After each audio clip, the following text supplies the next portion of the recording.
Joe Hildebrand, welcome into the weeds, mate. It's Thank you very much. to have you on. Love getting into the weeds. Jeremy Buckingham, lovely to be here. Yeah, fantastic. Now, you are a prolific polemicist, political pundit. You're an essayist. You're prolific. You're across all kinds of media. Overexposed, I think, is the word you're looking for. But yes, I just say yes to any job I can get, because in media, any job could be your last. So you just say yes, you do it. And hence you're here now. And hence I'm here now. On Into the Weeds, mate. Look, I'm particularly interested. We're in an election year, 2025. Yes. It's looming. It's upon us. Yep. Any minute now we're going to have the actual election called. We're in the sort of faux election stage. That's right. What's your take? Can Dutton win this election? Should he win this election? What's your take? Look, he can win the election. That's something that was unthinkable even maybe 18 months ago. I think ever since the failure of the Voice referendum, which I supported but could very soon see was sort of running off the rails because the sort of same old tropes were being rolled out by the same old people, that I think gave Dutton momentum and I think more importantly sort of license to go hard on a lot of kind of conservative red meat issues, which I don't think will necessarily change that many votes, but provides good sort of, I suppose, energy to his base. So it revs his base up. And if this is sounding familiar, it should be. And puts a bit of wind in his sails, which means that he's then looked at more seriously, or at least more, and listened to more, which means he can then roll out his kind of less sexy, if you like, but more appealing economic policies, which we haven't seen that much of, but we'll see more very soon. So again, it's very much sort of like Donald Trump, if you like. The Australian voting system is obviously very different. So those really polemic issues, like we see in the US, where it's always guns and abortion, that dominate because you've got to get out the vote. Here, apathetic voters have to vote, which I think is a great sort of safety net. So it won't be all that, but even so, things like saying, I'll only do press conferences with the Australian flag now. That doesn't necessarily win him votes, but it gets him listened to. And the previous strategy that Labor had, which is that Dutton is unelectable, Dutton is far right, Dutton is toxic to mainstream Australia, that is clearly not true. I don't think it ever was true, and even if it was, it's clearly not true anymore. And I think that is one of the great dangers of the sort of inner city, modern left bubble think, where just because none of your friends vote for Peter Dutton, nobody votes for Peter Dutton. Just as in America, all the sort of, elite, the upper middle class left, if you like, was completely blindsided by Donald Trump, even in the face of stats and pollings that show even in the face of the fact that he's won before, and even in the face of the fact that he's won before, and yet they were still again completely blindsided because they were so completely removed, so completely aloft from the America that voted him in. And so, I think Albo. Obviously, I like Albo a lot. He's a friend of mine. I don't know if I'm not trying to be a wanker, but I know him, so I like to put all my cards on the table. I've got a soft spot for Labor. I always have, as much as it's a difficult party to love sometimes. But sure. And I think it's definitely gone off the rails partly. But I do think Albo is genuinely trying to drag the party back to the centre and hold it there. But the problem is he doesn't have necessarily the cultural background for that. So things that you might see, for example, Chris Minns doing instinctively, which mainstream Australia just loves, like stuff on anti-Semitism, for example, or the way he tackles the unions or whatever. He just knows where that sweet spot of mainstream Australia is because he is of it.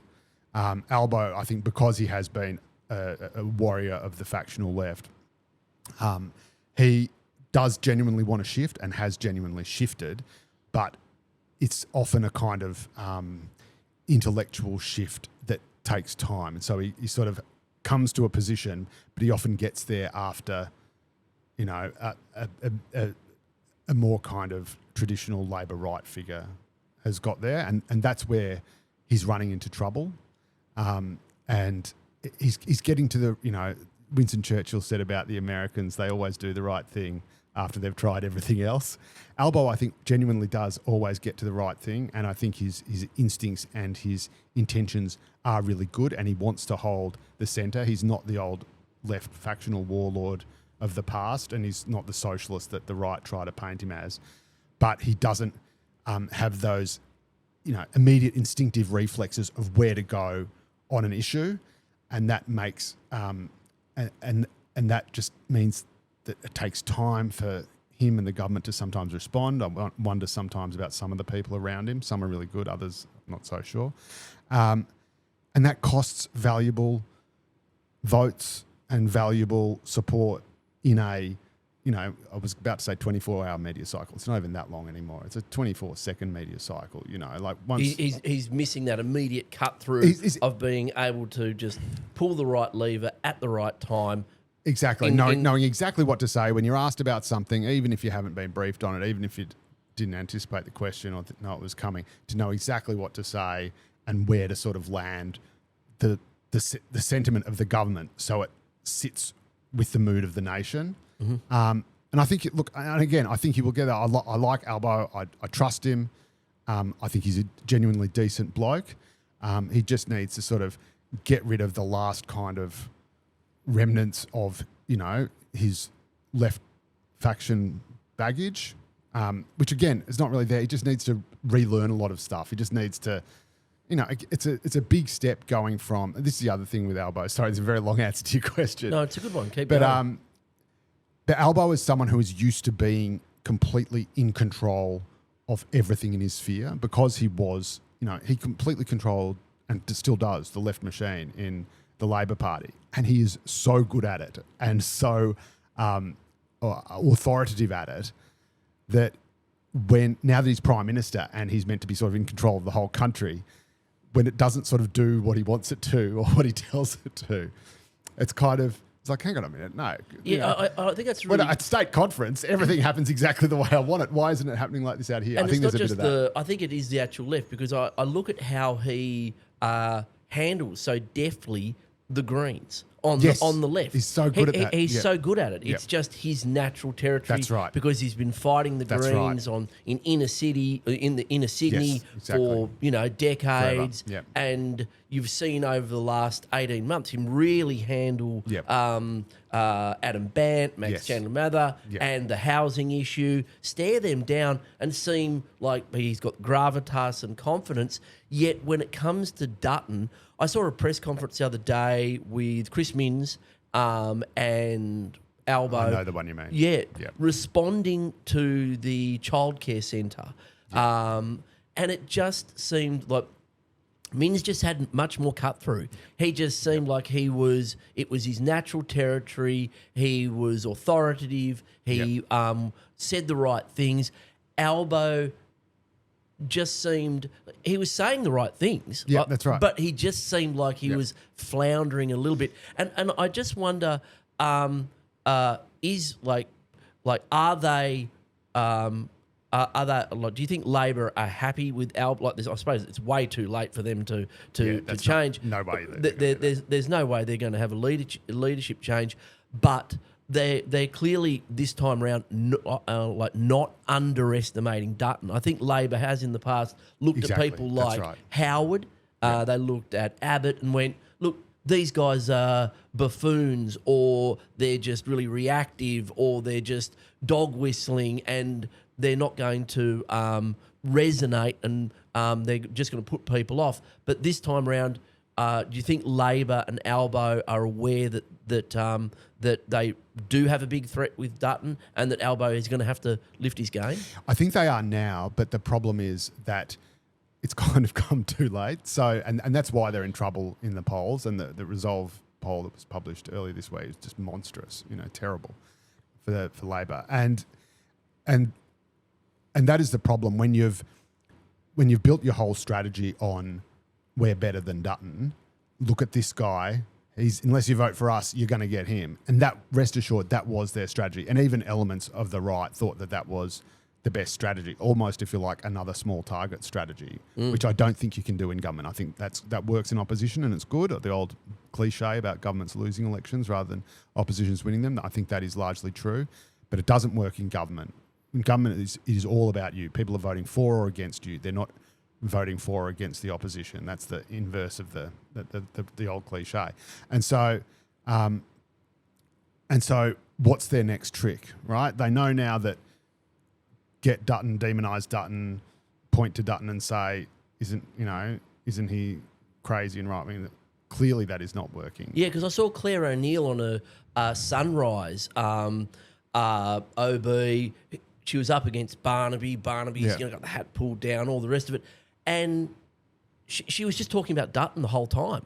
She was talking about him, his ideas, what he's doing, and just the name, Dutton. She said Peter Dutton, and she kept saying, what is Barnaby? She was asking Barnaby what their plan for this was, what their plan for that was. And so they're basically handing it over, giving the microphone to the opposition and saying, here, fill up the airwaves. And Claire O'Neill's one of the smart ones. Yeah, and I was just so that tells you everything. So exactly. So even though I think they are belatedly realising that in their head, like as you say, it's so hardwired into their comm strategy that under pressure or, on the spot, they just automatically go there. It's just the template that they go to, even when they must know in their heads now that is not going to win the election.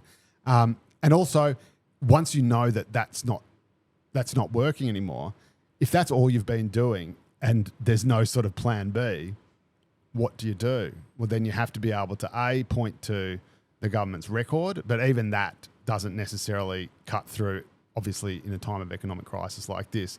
But also, voters are pretty selfish. It's like the line, that Krusty the Clown utters to Bart Simpson in The Simpsons, where he says, what have you ever done for me? And because, of course, Krusty can never remember because he's the big star. And Bart lists every single time he saved his life from Sideshow Bob. And Krusty just goes, yeah, but what have you done for me lately? Yep. And he says, well, I got you that Danish. And he goes, all right. So that's what... And that's what voters are like. It's like, all right, well, you gave me the tax cut, you gave me the power bill rebate, you gave me the free childcare, but that's all, I got that now. I'm still screwed. Like, people are still feeling really up against it, and the government needs to realise that and empathise with that instead of telling them, how much they've done for them. Yep. You don't want to be a Jewish mother about this. Look at everything I've done for you, and now you turn around and tell me that so. It's what's next. It's what's next. And I know things are bad, and we are going to help you. We're going to save you. And then look, Labor is saying, yeah, we've got you back, but it's also got to say, this is how we are going to pull you out of it. And it's very hard, especially when spending risks prolonging inflation and prolonging... Well, I'm glad you brought up spending because Dutton doesn't seem to care. Like, he'll bowl up whatever he has to get elected. And last week he bowled up a policy about, I think it's a $25,000 long lunch, small business, which I thought was pretty deft. It was like the new year, it's probably like going to be inflationary. Yeah. It's like... I don't think it applies to alcohol or... No, it doesn't. It doesn't apply so to it's alcohol. None of the fun bits. None of the fun bits. So it's not like the 1980s and the long lunch and all the rest of it. But it was one of those ones where he bowled up an idea and he's probably got, 100,000 restaurateurs around the country going, oh, hold on, that's good for business. Yeah, look, I think it was certainly something that cut through. I'm not entirely sold on it. Look, they must have had their reasons and they must have had their focus groups and their modelling or whatever. Or maybe they just figured it was a good look. But certainly, obviously, the hospitality industry struggling a little bit now. But I spoke to just this morning, actually, I spoke to a small business person and a sort of small business advocate, and she said this actually doesn't quite, unless you are a restaurateur, unless you're sort of, Luke Perry or whatever. No, he's the guy from 90210, isn't he? Neil Perry. Neil Perry. Sorry, Neil. In terms of the businesses, being able to write this sort of stuff off, no one's really sort of doing that anymore. And there's not much point doing it if the booze isn't tax deductible as well. We're going to have a degustation menu at Finger Wharf every lunchtime. So, but again, it is at least, it's something that people are talking about. And again, the only reason we were talking about it is because it's a policy that everyone goes, oh yeah, long lunch is back. Yep. It's a nice headline. So, but it shows he's being nimble. It's kept him in the like news cycle for like 4 days. Exactly. It's an idea. Like the flags thing. Like the flags thing. I had millennials coming up to me, on my podcast saying, what's with the flags? Now, that was last year, literally. Yep. I think it was. And the same is sort of true with the nukes, because it's just a crazy policy, like in a lot of ways. Yes. It's like a state-funded, gigantic, super expensive investment in nationalising the electricity industry. Nationalising, like it's straight out of the Ukraine or, Soviet Russia. We're going to revitalise the economy with this great big infrastructure spend that's locking in a technology for, for 100 years essentially, that may or may not be safe in an earthquake zone. But it's got everybody talking about it. It's got everybody talking about it, and Labor's been forced to talk about it and to talk about him. And at least it's a big idea. And like I'm sitting here going, what's Labor's big idea that they're taking to this election right now? Yeah, that's right. Do you know it? It's more of the same. No, it's more of the same. But look, there might be something in the pipeline, and there's sort of ideas that always floating around. But the thing with the nuclear stuff, and again, you're absolutely right, and it is, and it's another example of something where the left, the sort of inner city, lefties who lunch kind of crowd, they just sort of see nuclear as something that's just sort of out of bounds. And again, this is what gets them into trouble. It's what got them into trouble with Donald Trump. Just say, oh, no, but everyone knows that nuclear, no one's serious about that. And so Dutton brings it up and people just sort of dismiss it. Say, oh, now he's talking about nuclear. Isn't that ridiculous? But people actually pay attention and they'll say, oh, really? Oh, okay, you're doing this now. And again, it's the same sort of stuff as Donald Trump has done, even like, there are only 2 genders. It's like, oh, everyone knows that, even the science. What about hermaphrodites? But once Donald Trump redefines the boundaries, it brings in a whole lot of people who say, oh, so we don't just have to go along with this. You can actually say that or believe that or at least talk about that. So the same thing is with nuclear. Everyone just dismissed it. And again, there's ramifications with the voice as well. Anyone who opposes the voice, oh, they're just a racist. They're obviously just crazy. Dutton, and I, fell for it myself at times. But, Dutton's not backing the voice. Oh, this is the end of him. And instead it was the making of him, because suddenly it just actually expanded the sort of the political canvas. It expanded the bandwidth of what people could hold as sort of legitimate views. It gave sort of a social license to views that elites and sort of cultural gatekeepers had said were verboten, were not allowed, that you were a racist, sexist, whatever it is, if you even contemplated these. And suddenly all these people, it's kind of like a swimming pool, you push down the walls and all the water suddenly floods out. And people say, oh no, that is actually what I think. That is what I actually believe. Another example is the huge uptick in a poll taken the month after Trump's election, and just over the last 12 months, that shows massive uptick in support for Australia Day. It's from 63% to 69%. And among young people, it went up from 42% to 52%. So suddenly young people, we're allowed to support Australia Day now. It's okay, is it? And again, that comes a year after the Voice result and just after a month after Donald Trump's election. And so this is what the left has really got to get its head around. It cannot just say, oh, nuclear, that just proves Dutton's a Looney Tunes extremist.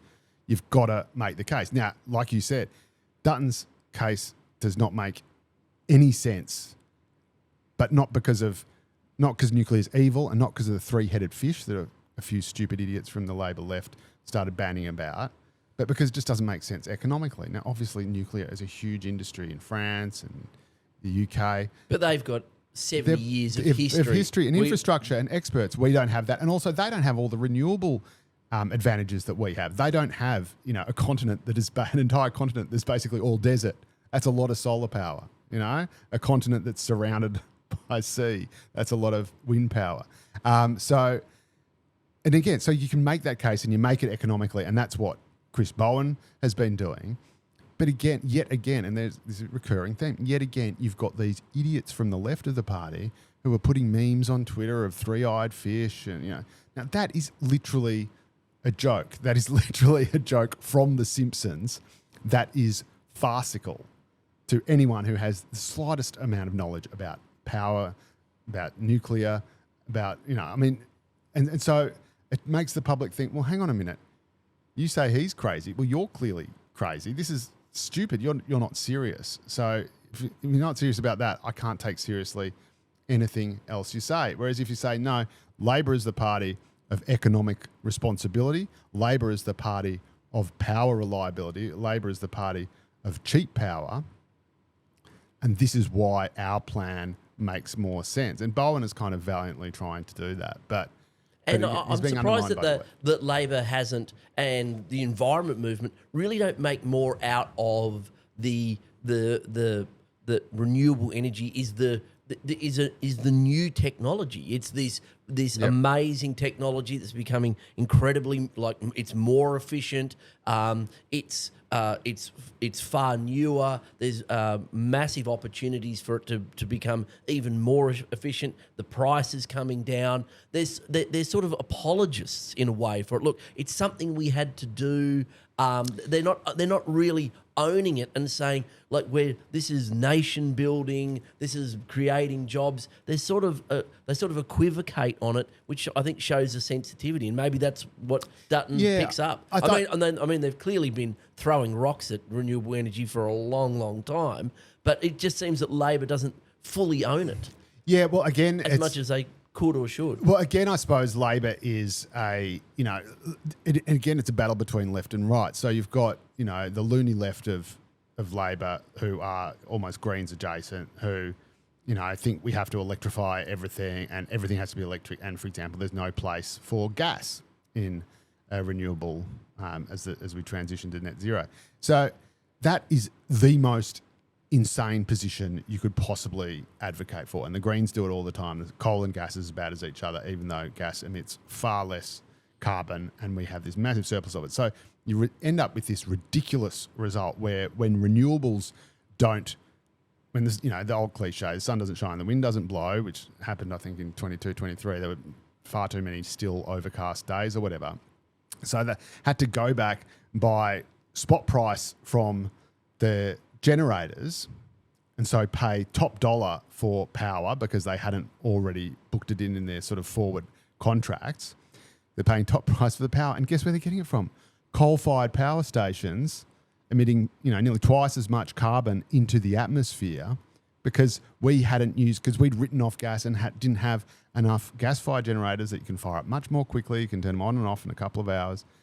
And we hadn't done that because of just extreme ideology, but the perfect being the enemy of the good. And so you got someone like Madeleine King in the Labor Party, nobly kind of, fighting for gas, unions like the AWU, smart, intelligent, thoughtful, pro-industry, but also, environmentally aware kind of figures saying, no, this has to be part of it. And you've got these lunatics on the left who are saying, no, anything that's not perfect, we're not having. And so what happens? Yeah, instead of the good, you end up with the bad. It's really interesting you say that because the ideology creates this scotoma, this blind spot. They don't even aware that there's this alternative. Yeah. And when they are made aware, they turn their nose up at. I went through a similar thing when I was campaigning against coal seam gas. Yeah. And I was campaigning against coal seam gas because of principally because of its impact on the local environment. Farmland, because it was such a huge industry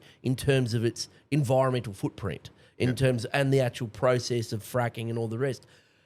And a counter to and people were saying, well, we need more gas. And I'm saying we do need gas. And that was just forbidden in the Greens for me to say that gas is going to be part of the mix for industry and for our peaking plants going forward. But the solution I put forward was a domestic gas reservation. And Yep. I was calling for that nearly 12 years ago with the AWU, saying That's right, which some is of this now- gas that's coming out of the That's East right. Coast should be reserved for industry to keep our electricity prices down. And I got shut down, smashed Yeah. by the left. hard left, yeah. just saying absolutely not. And It's bonkers. That's right. it's And all that bonkers. gas is going and into now the... we have a gas reservation, and now the gas is going to flow out of Gladstone potentially or Scarborough, and then come back in via Wollongong. Yeah. And it's just this. That's right. But also, all that gas is being burnt and the emissions going into the environment. Anyway, it's just going into the environment overseas at multiple times the price that we could have got it for, because all these gas producers are the reason why we have these shortages here, the reason why before the gas reservations, Australians were paying more for their own gas than overseas people were, but it was because they could sell it for so much more overseas. They weren't selling it here in Australia. I've always made the the biggest argument- gas producer, one of the biggest gas producers on the planet, has a shortage of gas Because which is still being burnt. and we're now exposed to the international gas and oil price. But you can't have a rational conversation about, okay, we need some gas. Where does it come from? How do we keep it here? What's in the national interest? But look, I want to take you back to something you said, which I think is really interesting, which is increasing support for Australia Day. It seems to me that there's a narrative out there that woke is broke, and that people can come out and say things that previously people would say were unpalatable and were hate speech. And there's a real balance to be struck, isn't there, between in terms of freedom of speech, people expressing their legitimate views and not tipping over into hate speech. When it comes to Australia Day, I asked someone else who appeared on the podcast, can you be a nationalist without being a racist? And they said no. Yeah. Their take was no. And I thought that was... But how do you feel about that? Because I know you've written a lot about... I have, yes. About, there was a lot of hate towards Indian students, and we've had the Cronulla riots. Yep. You did your documentary series on that, which was Dumb, Drunk and Racist. Yes, which was excellent. Which is just a hypothesis, not an assessment. Yeah, but that's exactly the point. Can people be patriotic, nationalist, love the flag, love all our history in its in good and bad parts, without being a racist? I love that question so much.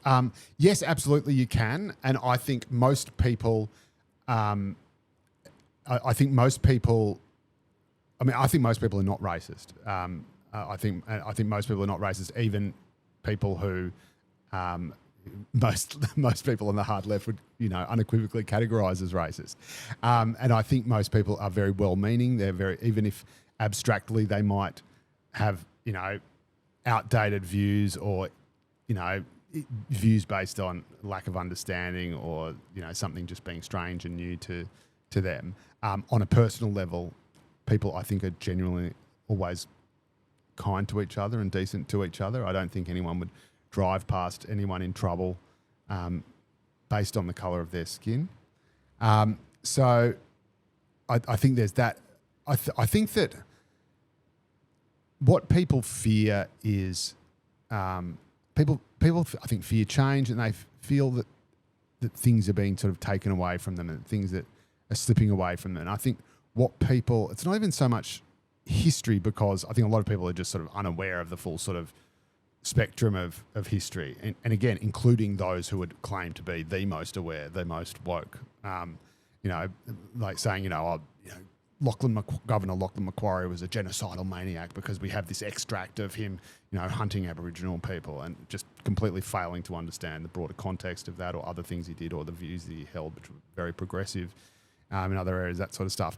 And again, the nature of the arrival of the First Fleet, the purpose of the fact that, black and white Australians actually lived in pretty good harmony initially, and it was afterwards that terrible things happened, but often despite government policy, not because of it. And then, then there was well-meaning but outrageous government policy like, removing Indigenous children for their own good, which they genuinely thought they were doing. But of course, that isn't just something that, as a parent, makes me feel sick to the stomach to think of now.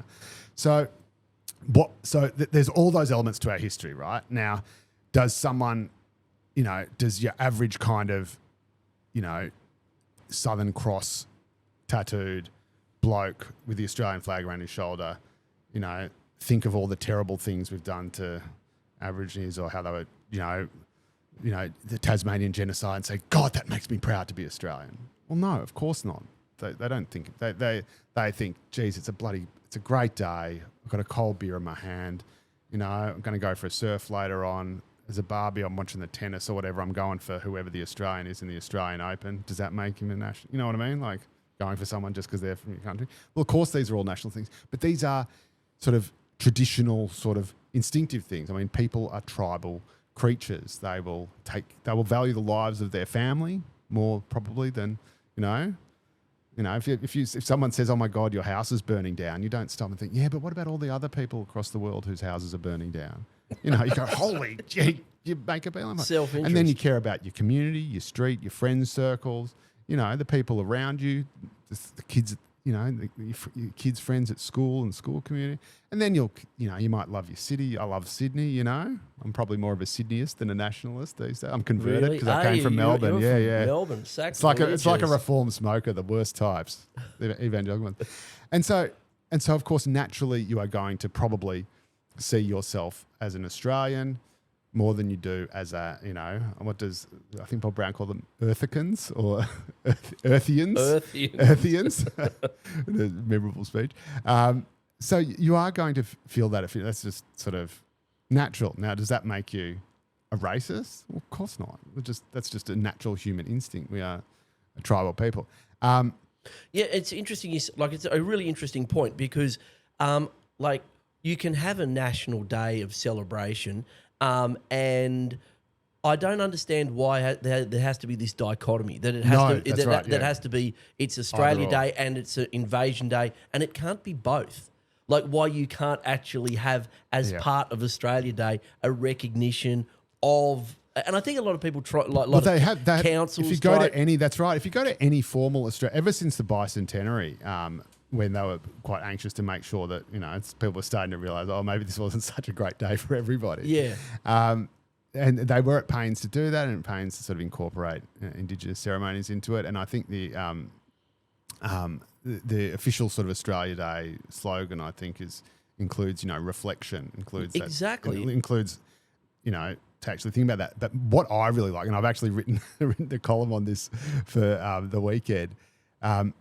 I love Noel Pearson's idea of doubling the date, having a double Australia Day on the 25th and the 26th. So you have the 25th to recognise sort of the last, I suppose, pure, microcosm of, the world's oldest continuous culture. The day before. 40 to 60,000 years, the day before. Yep. And then you have the 26th, which I think you could actually see as and there's been a suggestion that you even have a third day to sort of celebrate. What a great idea! A whole week. Have a week, Australia Week. But basically, you have the Australia Day that marks those there's tens of thousands of years of Indigenous culture and the richness of that and the fascination of that, and that is something I think you can actually celebrate. And you tell, like my kids, with all this stuff they're taught now at schools that I never was, they think Aboriginal people are kind of like superheroes. They think they're like the Avengers. They think, did you know what they could do? They could do this and that and control fire and blah, blah, blah. So I think that's terrific that they've got that. But also I think we have to acknowledge that, for all the evils that occurred over the course of, nearly 2.5 centuries, the intentions of the First Fleet were actually benign. The instructions explicitly issued by the King was to live in harmony and friendship with the native peoples. The actions of Arthur Phillip, Arthur Phillip said anyone harms Indigenous person, you get hanged, right? And then, of course, inevitably conflict breaks out because you've completely sort of upended someone's world and you've brought disease and grog and all these other sort of... You're competing for resources and you're competing for resources, that's right, and they're the best laid intentions. But again, I think if you are going to have if you're going to have a sort of activist base that said January 26th is the day they came here and tried to kill us all and tried to wipe us out, that is you are never going to get reconciliation from that point of view. You have to see, it's such a cliche, I hate the word, but you have to see the nuance. You have to see the nuance in everything. That equally, all Indigenous Australians didn't live in perfect harmony with each other. I think an interesting one is no one's ever lived in harmony with each other. For me, it seemed growing up that there was this. We weren't taught much about Aboriginal. I grew up in Tasmania, so we weren't taught much about Aboriginal history at all, except that they were there. There was a sort of genocide, and then there was a sort of 100 years sort of happened, and then effectively the first sort of significant thing that happened then was Gallipoli. It was like then we skipped to Gallipoli, and there's all this incredible history in that 19th century that we're really not taught about. And I think one of the interesting nuances, as you put it, like in terms of black history, is like the native police who were responsible for the genocide, as some people put it. A lot of them were black. Yeah, we're Aboriginal. They were a particular group. There was intra-black violence as well. Intra-black violence, and continues to be. That's right. And goes back for tens of thousands of years. And the empires have exploited that since, the Romans used to do that. They'd go to, Germany or Gaul or Britain and say, all right, you two tribes hate each other. All right, who wants to be our ally and wipe out the other one? They go, I do. And that would happen. And of course, that's right. And again, so there is all that stuff. And again, what happened in Tasmania was obviously just despicable and could, of course, be categorised as genocide. But again, it was something that kind of gradually sort of got out of control. Governor Arthur didn't decide, all right, let's just get in there and wipe out. It wasn't like sort of Hitler and the Jews, if you like, which is what I think, there wasn't a conference where they sat down. Even the Hutus and Tutsis in Rwanda and Burundi, where we just want to kill all these people. It was disregard. It was violence. The settlers were often brutal and often acting against, and again, this is a lot of the time, this is settlers committing these horrible atrocities and then covering them up because they knew that if the government found out, they'd be in trouble because what they were doing was explicitly against the law. And then even like at the end, Tasmania, and again, these are sort of tragically sort of farcical attempts, but they realised that they had basically all but wiped out Tasmanian Aborigines, and they think, oh my God, this is terrible. We've got to try to save them. And so these bloody idiots, round up the last remaining survivors. I think they put them on an island. Flinders Island. Put them on Flinders Island. Wyberlina it was called. Yeah, they died of malaria. And they all died of these horrendous diseases they had no immunity to. They were being fed food that was just completely inappropriate and indigestible to them. So they actually killed them anyway, but they killed them trying to save them. And again, it's that level of, and so you have to understand. And again, unless we can sort of understand as a nation, well, yes, we did some terribly bad things, but it was often through ignorance. It was often through idiocy, and and sometimes we killed people with good, but outdated patronising intentions. But unless we understand all that, if you just say, oh no, it's Invasion Day, and then from then on it's genocide, how could you, if you're raised hearing that, if you're being told that as an Aboriginal person, well, of course you are never going to be able to reconcile. Just as if you grow up in Gaza and you're told every single day that Jews are evil monsters that are trying to kill you and your family, and you've got children's television programs in which Jews are depicted as sort of cartoonish, literally, I think sometimes cartoon villains. Well, you're not going to say, all right, peace, let's do a deal when you grow up. Yeah, and conversely, that if you're told that your ancestors or who you represent, even if you're like you've come from Greece, your family's come from Greece in the 1950s, you represent an invasion. Oh, or the rest. Yes, that's the other element. Yeah. You switch off. That's you right. say, look, well, I didn't have anything to do with it. Right. I'm not interested in it. And I just think about how the US deals with their frontier violence, with their plains wars, with their conquest, their move across from east to west across the states. They're very open and transparent about it. They just go, yes, we had governments that massacred people. Yep. There were massacres on the other side. We had settlers doing terrible things. Yep. And they're just open about it. They commemorate it. They just say it's part of our interesting, sometimes terrible history. And, okay, maybe there has to be some recompense and some reflection and acknowledgement and all of the process, but let's be more open of it. And I just think about when I'm particularly interested in the 19th century, and I've seen a lot more recently of historians really getting into the sort of granular detail. Into the weeds, if you like. Into the weeds, thank you. Into the weeds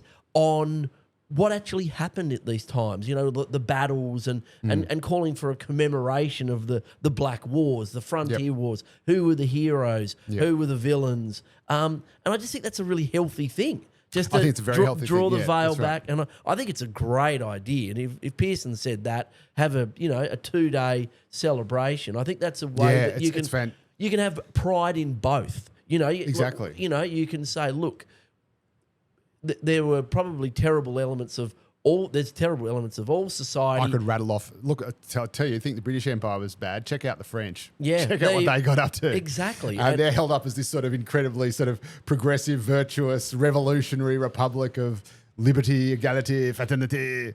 They were monsters. Haiti. They enslaved them.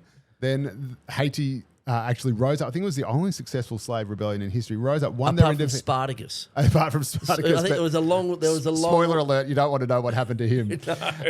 But then they shut down. And then they forced Haiti. And again, the British government gets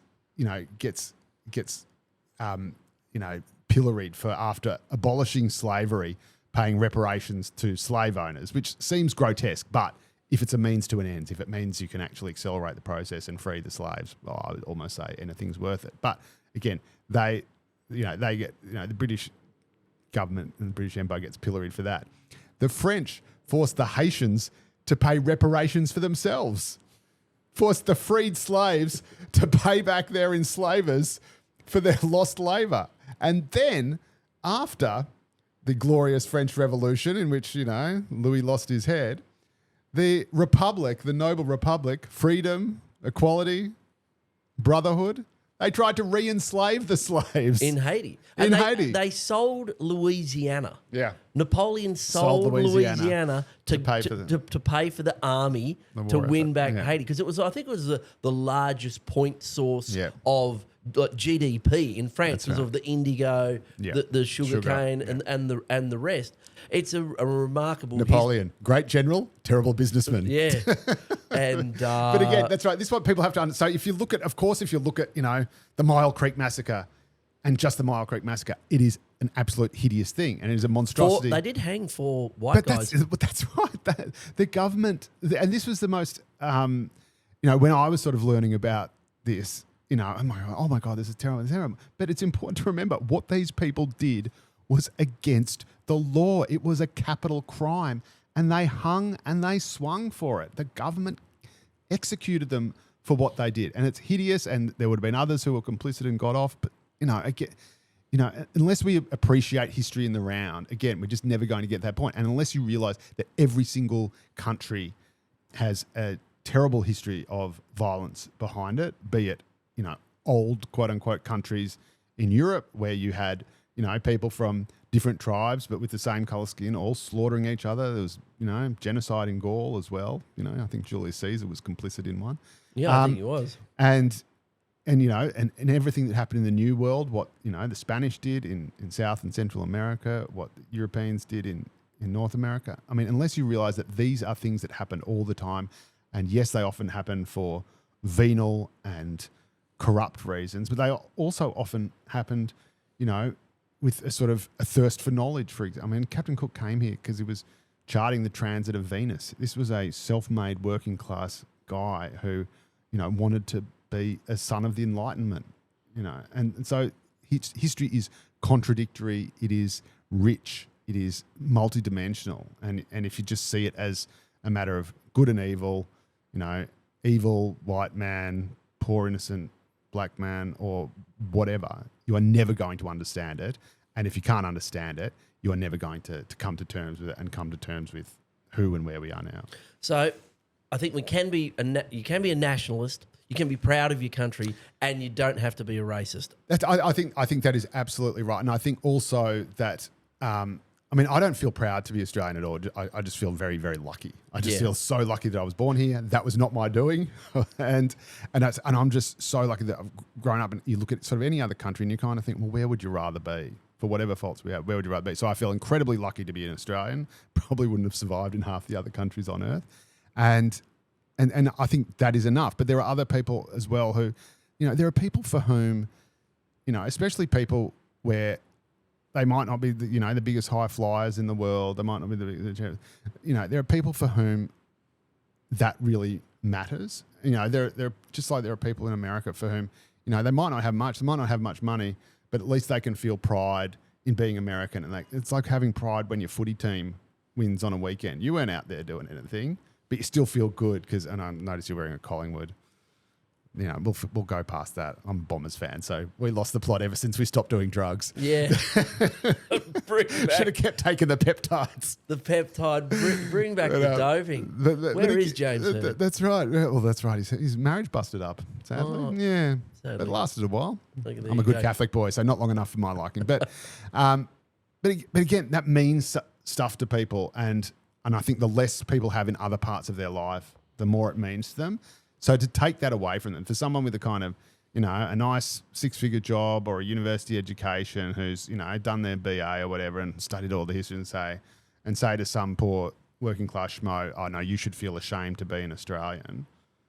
That's taking something away from them. So again, I'm just gibbering on, but it's not the history I think that people cling to. It's the sort of the traditions or the identity. Yep. I think it's important for people, people who do feel proud to be Australian, and for people for who it's important that, Alex de Minaur, wins the Australian Open, which obviously he won't now because he just got kicked out. But, for them to take that away from someone and say, oh no, if you, that makes you a racist or you have no right to be proud to be an Australian. That's taking something away from for people who otherwise are obsessed with identity. That is taking something away from that person's identity, which, could be a comfort to them, could be something that, makes them feel good about themselves, give them something to look forward to or something to talk about, Yeah, I think one of the things I've always loved about Australia, I've always thought proud to be Australian, is, Australia's understated attitude to horrendous disasters. Yep. Yeah, I've always just loved, it could be a personal disaster. You've been bitten by a snake and someone just goes, oh, ow. I think it got me. Or you see all of that, or there's, a cyclone has come through and there's someone standing in their underpants and neck deep in water, having a beer going, no, I'm okay, mate.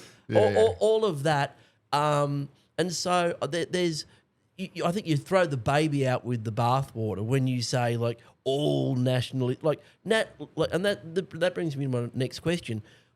Can you be a nationalist? Can you be a patriot without being a fascist? Now, we've seen some things this week that I think would alarm a few people. Elon Musk on stage.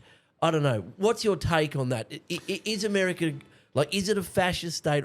There's a pretty strong argument that it pretty much already was a sort of corporatist fascist state anyway. But do you think America's at risk of becoming, the rise of fascism or some sort of new form of Nazism? I actually don't think that Elon Musk was throwing a Sieg Heil or a Nazi salute at the rally because, firstly, if you're a closet neo-Nazi, why would you be throwing a Nazi salute in front of tens of thousands of people and millions of people? The world. If you want to tell people, just put it in a press release, right? Yeah. And, or if Trump's really a Nazi, why is Elon Musk out there, was he meant to be seen? And of course, and it wasn't, if you actually look at the gesture and you listen to what he was saying, my heart goes out to you. My heart, he was holding his heart. Sieg Heil, you don't hold your heart. You sort of karate chop your chest. And he was sort of holding his heart and saying, my heart goes out to you, my heart goes out to you. And then he's talking about going to Mars. And so he sort of does a sort of plane taking off, kind of soaring into space kind of thing. So, no, I don't think it was at all, because the hypothesis that that's what he did just makes absolutely no sense as soon as you go, for what purpose, why, and so, and I don't think it's helpful either to, as soon as you call anyone Hitler, you've immediately lost the argument, and that actually, that underplays and downplays criminally, I think, the actual impact of fascism and the devastation it has. Fascism was a very particular movement that arose in Italy from Benito Mussolini, who converted from being a socialist to a fascist. And I think there's a certain type of personality to whom sort of extreme politics will always be attractive, and often you'll see people. They're pretty quick. They love the uniforms, and again, it's not. I think Mosley in the UK was another one who went from the far left to the far right. Mark Latham goes from the Labor Party to One Nation and brings my beloved Tanya Mihalik with him.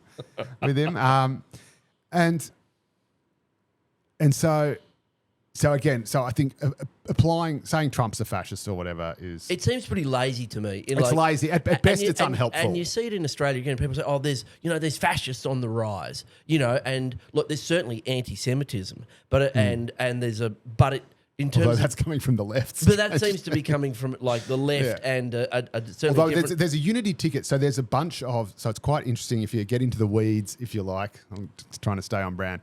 If you get in the weeds of some of the creepier elements of social media and Twitter and stuff, so there's there are clearly neo-Nazi or sort of proto-neo-Nazi or white supremacist kind of elements online, and I used to investigate these people and expose them for the paper for the Daily Telegraph, but they're sort of out there lurking, and these are the actual kind of fascists. Fascists. They've got pictures of Hitler that people are talking about.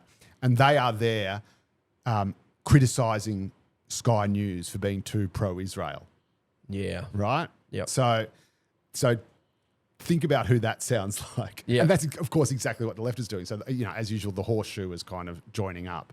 I remember back in 2011 with the Max Brenner protests and the first iteration of the BDS, walking down King Street and just freaking out because at the protest were hard left elements, and then just full on Nazis, sort of looking at each other, going, "Look, we've down tools against each other because we're a unity ticket here," and thinking, "Hold on, this is out of control." And given the motto of the hard left is "It's the company you keep," yeah, it might be words to stand Isn't up. It so the worse the better.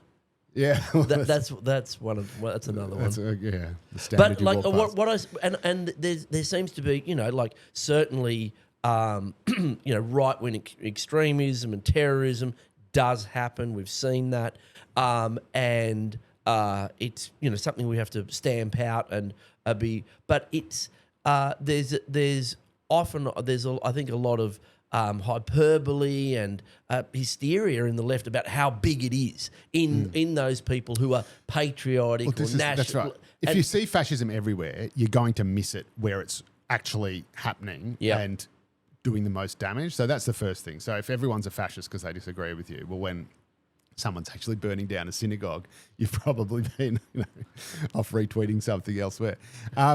So I think it's unhelpful. It's counterproductive. It's historically wrong and factually hyperbolic at best.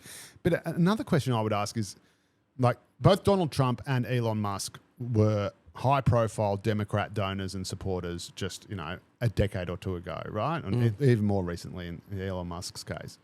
What happened? What did the Democrats do to lose these two potentially incredibly powerful allies? And again, I think you sort of see the same answer. The Democrats went down this sort of rabbit hole of identity politics and, this ridiculous kind of, the Green New Deal sort of crowd, the AOC crowd, where they were obsessed with all this stuff. Some got kind of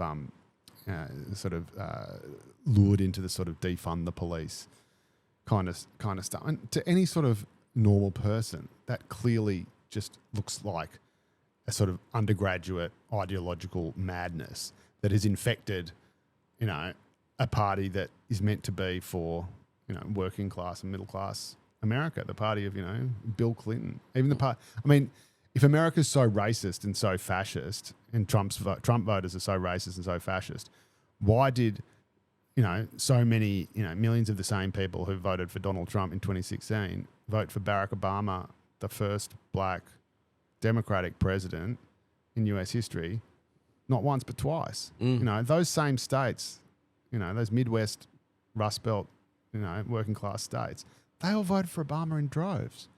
And they flipped and they all voted for Donald Trump in droves. So were they not racist and fascist for 8 years, but then they suddenly turned racist and fascist? Or were they voting for someone who seemed to be talking about their issues, their lives, their reality? Exactly. And So there's a great essay by a guy called Nicholas Eberstadt who talked about this great massive cohort in America of middle-aged white guys, undereducated, underemployed, pissed off, who are genuinely in need, like who are probably divorced, dealing with drugs and alcohol, and in small town America, seeing their high street decimated, factories closed, and everyone's talking about climate change, trans issues, how we empower, you know, other minorities and all the rest, and absent, you know, their concern. So if someone was talking about all of it, maybe I think they could come along for the ride. But if they're sidelined and put in the basket, well, if you aren't on board or you think your issues are more important, then you're a bigot, you're a racist, and you're yesterday's man. Those people, there's a huge number of them in the West, and they flip exactly and they bounce back. That's exactly right. And again, this is not because of the left always seems to, and this is part of the sort of the buck passing of, you know, for want of a better word, woke politics or whatever, where everything's systemic and it's all, you know, it's all someone else's fault, and it's always, you know, Rupert Murdoch's fault or Donald Trump's fault or whatever, or the system's fault if you can't actually find an individual. And they don't actually look. Firstly, that assumes, and this is the criticism that, you know, is often delivered to news, and it's just so incredibly condescending because it assumes that all of our readers, who are overwhelmingly, you know, working class, Western Sydney, average mainstream people, that they're all so stupid that they can basically be tricked or brainwashed into thinking something that they don't already think, or the opposite of what they should think, by a newspaper article, by, you know, a headline, by whatever. And again, these are actually, you know, the values that people hold, and these are their real concerns. And the big problem, both here and in America, maybe especially in America, where the gap between rich and poor is much, much greater, is that the left has gone from being, you know, what it should have been, and you can argue whether it ever really fully was, but, you know, like the Democrats, for example, have gone from the party of the working class, the party of, you know, of battlers, to a party of tertiary educated elites, the upper middle class left. And the result of that is multifold, but one result is that it elevates, and much like the Teals, for example, it elevates issues of the left, progressive issues, to a higher, that appeal to them and that appeal to their concerns. And those concerns are not going to be material. So it's not going to be wages. It's not going to be, you know, penalty rates. It's not going to be road tolls. It's not going to be, you know, like, you know, getting a train stop to my house. Usually they're the ones protesting against the train stops because there goes the neighbourhood. It's going to be about either sort of abstract values like integrity, or more often than not, long-term concerns, which are completely real, but beyond the ken or care of ordinary people who are just trying to get from week to week, month to month, like climate change. So someone like Leonardo DiCaprio or Monique Ryan can become a full-on card-carrying climate change activist with no kind of sort of internal conflict or whatever. It's not ridiculous. If Leonardo was flying his private jet from place to place, talking about the perils of poverty, disadvantage, that would be ridiculous, as of course would any Teal doing it from Toorak or from Brighton Beach. But what makes it so attractive to them is the fact that they can be fully invested in it, right? And they don't have to have any understanding of it, as they would if we were still talking about. I mean, who is talking about poverty and disadvantage in Australia? You know, it gets no traction among the industry progressive left. And again, so and again, identity politics is toxic for the same reason, because as soon as you make disadvantage or prejudice or discrimination or oppression on the basis of skin color or racial identity or sexual identity or whatever, instead of economic disadvantage, instead of suffering, well, suddenly every university student can claim to be discriminated against, disenfranchised, suffering against. So suddenly, it's up and, it's the very few, and still pretty few, people, say people of colour who are lucky enough to get to elite universities are saying, and I'm being discriminated against. So, well, what about all the people sort of on the ground who didn't even get there, What about the Sudanese people who live in Dandenong instead of the Sudanese people at Melbourne University? Maybe we should look at them. And that's why I think, again, we should talk about discrimination and, disadvantage instead of inequality. If you look at disadvantage, it means you are forced to look at the people who are struggling, the people who are at the bottom of the pile of society who need the most assistance and the most attention. If you talk about inequality, you could be talking about whether Bradley Cooper or Jennifer Lawrence got paid more for the Silver Linings Playbook, So, I don't even know what they were, but say, for example, a female Hollywood actress gets $15 million for a movie and a male gets $20 million. Well, that's unequal. That's an example of inequality. But does that mean that either of them are disadvantaged? Obviously not. They're both still incredibly privileged. But you will see, nonetheless, progressive, so-called progressive movements spring up saying, why aren't millionaire actresses being paid as much as millionaire actors? It's the Meghan Markleisation of progressive politics as well. We need to talk about people being okay, or we need to talk about racism in such a tiny, obviously completely non-racist. Well, Chris Rock tears her apart very funnily. Like she's written basically an entire book about racial discrimination based on one kind of anonymous question about, what her and Harry's kid might look like, and that's the subject of like a book and a Netflix series and a podcast or whatever. And it's like, then you still and then you've got like 1.4 billion people living in the caste system. That's right. That's right. Or even just Black Americans struggling with higher unemployment rates, higher crime rates, poorer health outcomes, or whatever. I think it's a really, really it's a great point you make. Inequality versus disadvantage, and one of the things I think has led to it is because the political class come from that background. Where there's there are very successful, well-educated women, bumping up against the glass ceiling, and so they raise that as an issue. These are people who can afford to probably think long-term and about, they're financially secure, so then they start thinking about their kids and all the rest, and so they start talking about housing, affordability and that sort of thing. But they're not really coming from a place of, I remember seeing... Struggle Street. And I remember seeing an interview with Paul Hogan where he said, I was a big supporter of Bob Hawke, but, I sort of turned off him. And he said, ultimately, I think this country that needs to elect someone who's dug a ditch for a living. Yes. Now that sounds pretty base, but when you look at the polls, who's the most popular politician in Australia right now? Jackie Lambie. That's right. She comes from Struggle Street. Yep. She's from Burnie, northwest Tasmania. It is a microcosm, a case study of what has gone wrong in our modern neoliberal economy. She's got an Indigenous background. Yep. She's had issues with drug addiction. Yep. And I think that's for me, that's another one that doesn't really get the play as it should in politics, because the political elites look at drug addiction as a sort of through a moral compass, like everyone should just be off drugs. Whereas people from the working class go, people will always be on drugs. Right. It's all around us. It's all around us. Everyone is on drugs, and they will always be on drugs. How do we reduce the harm? How do we stop it?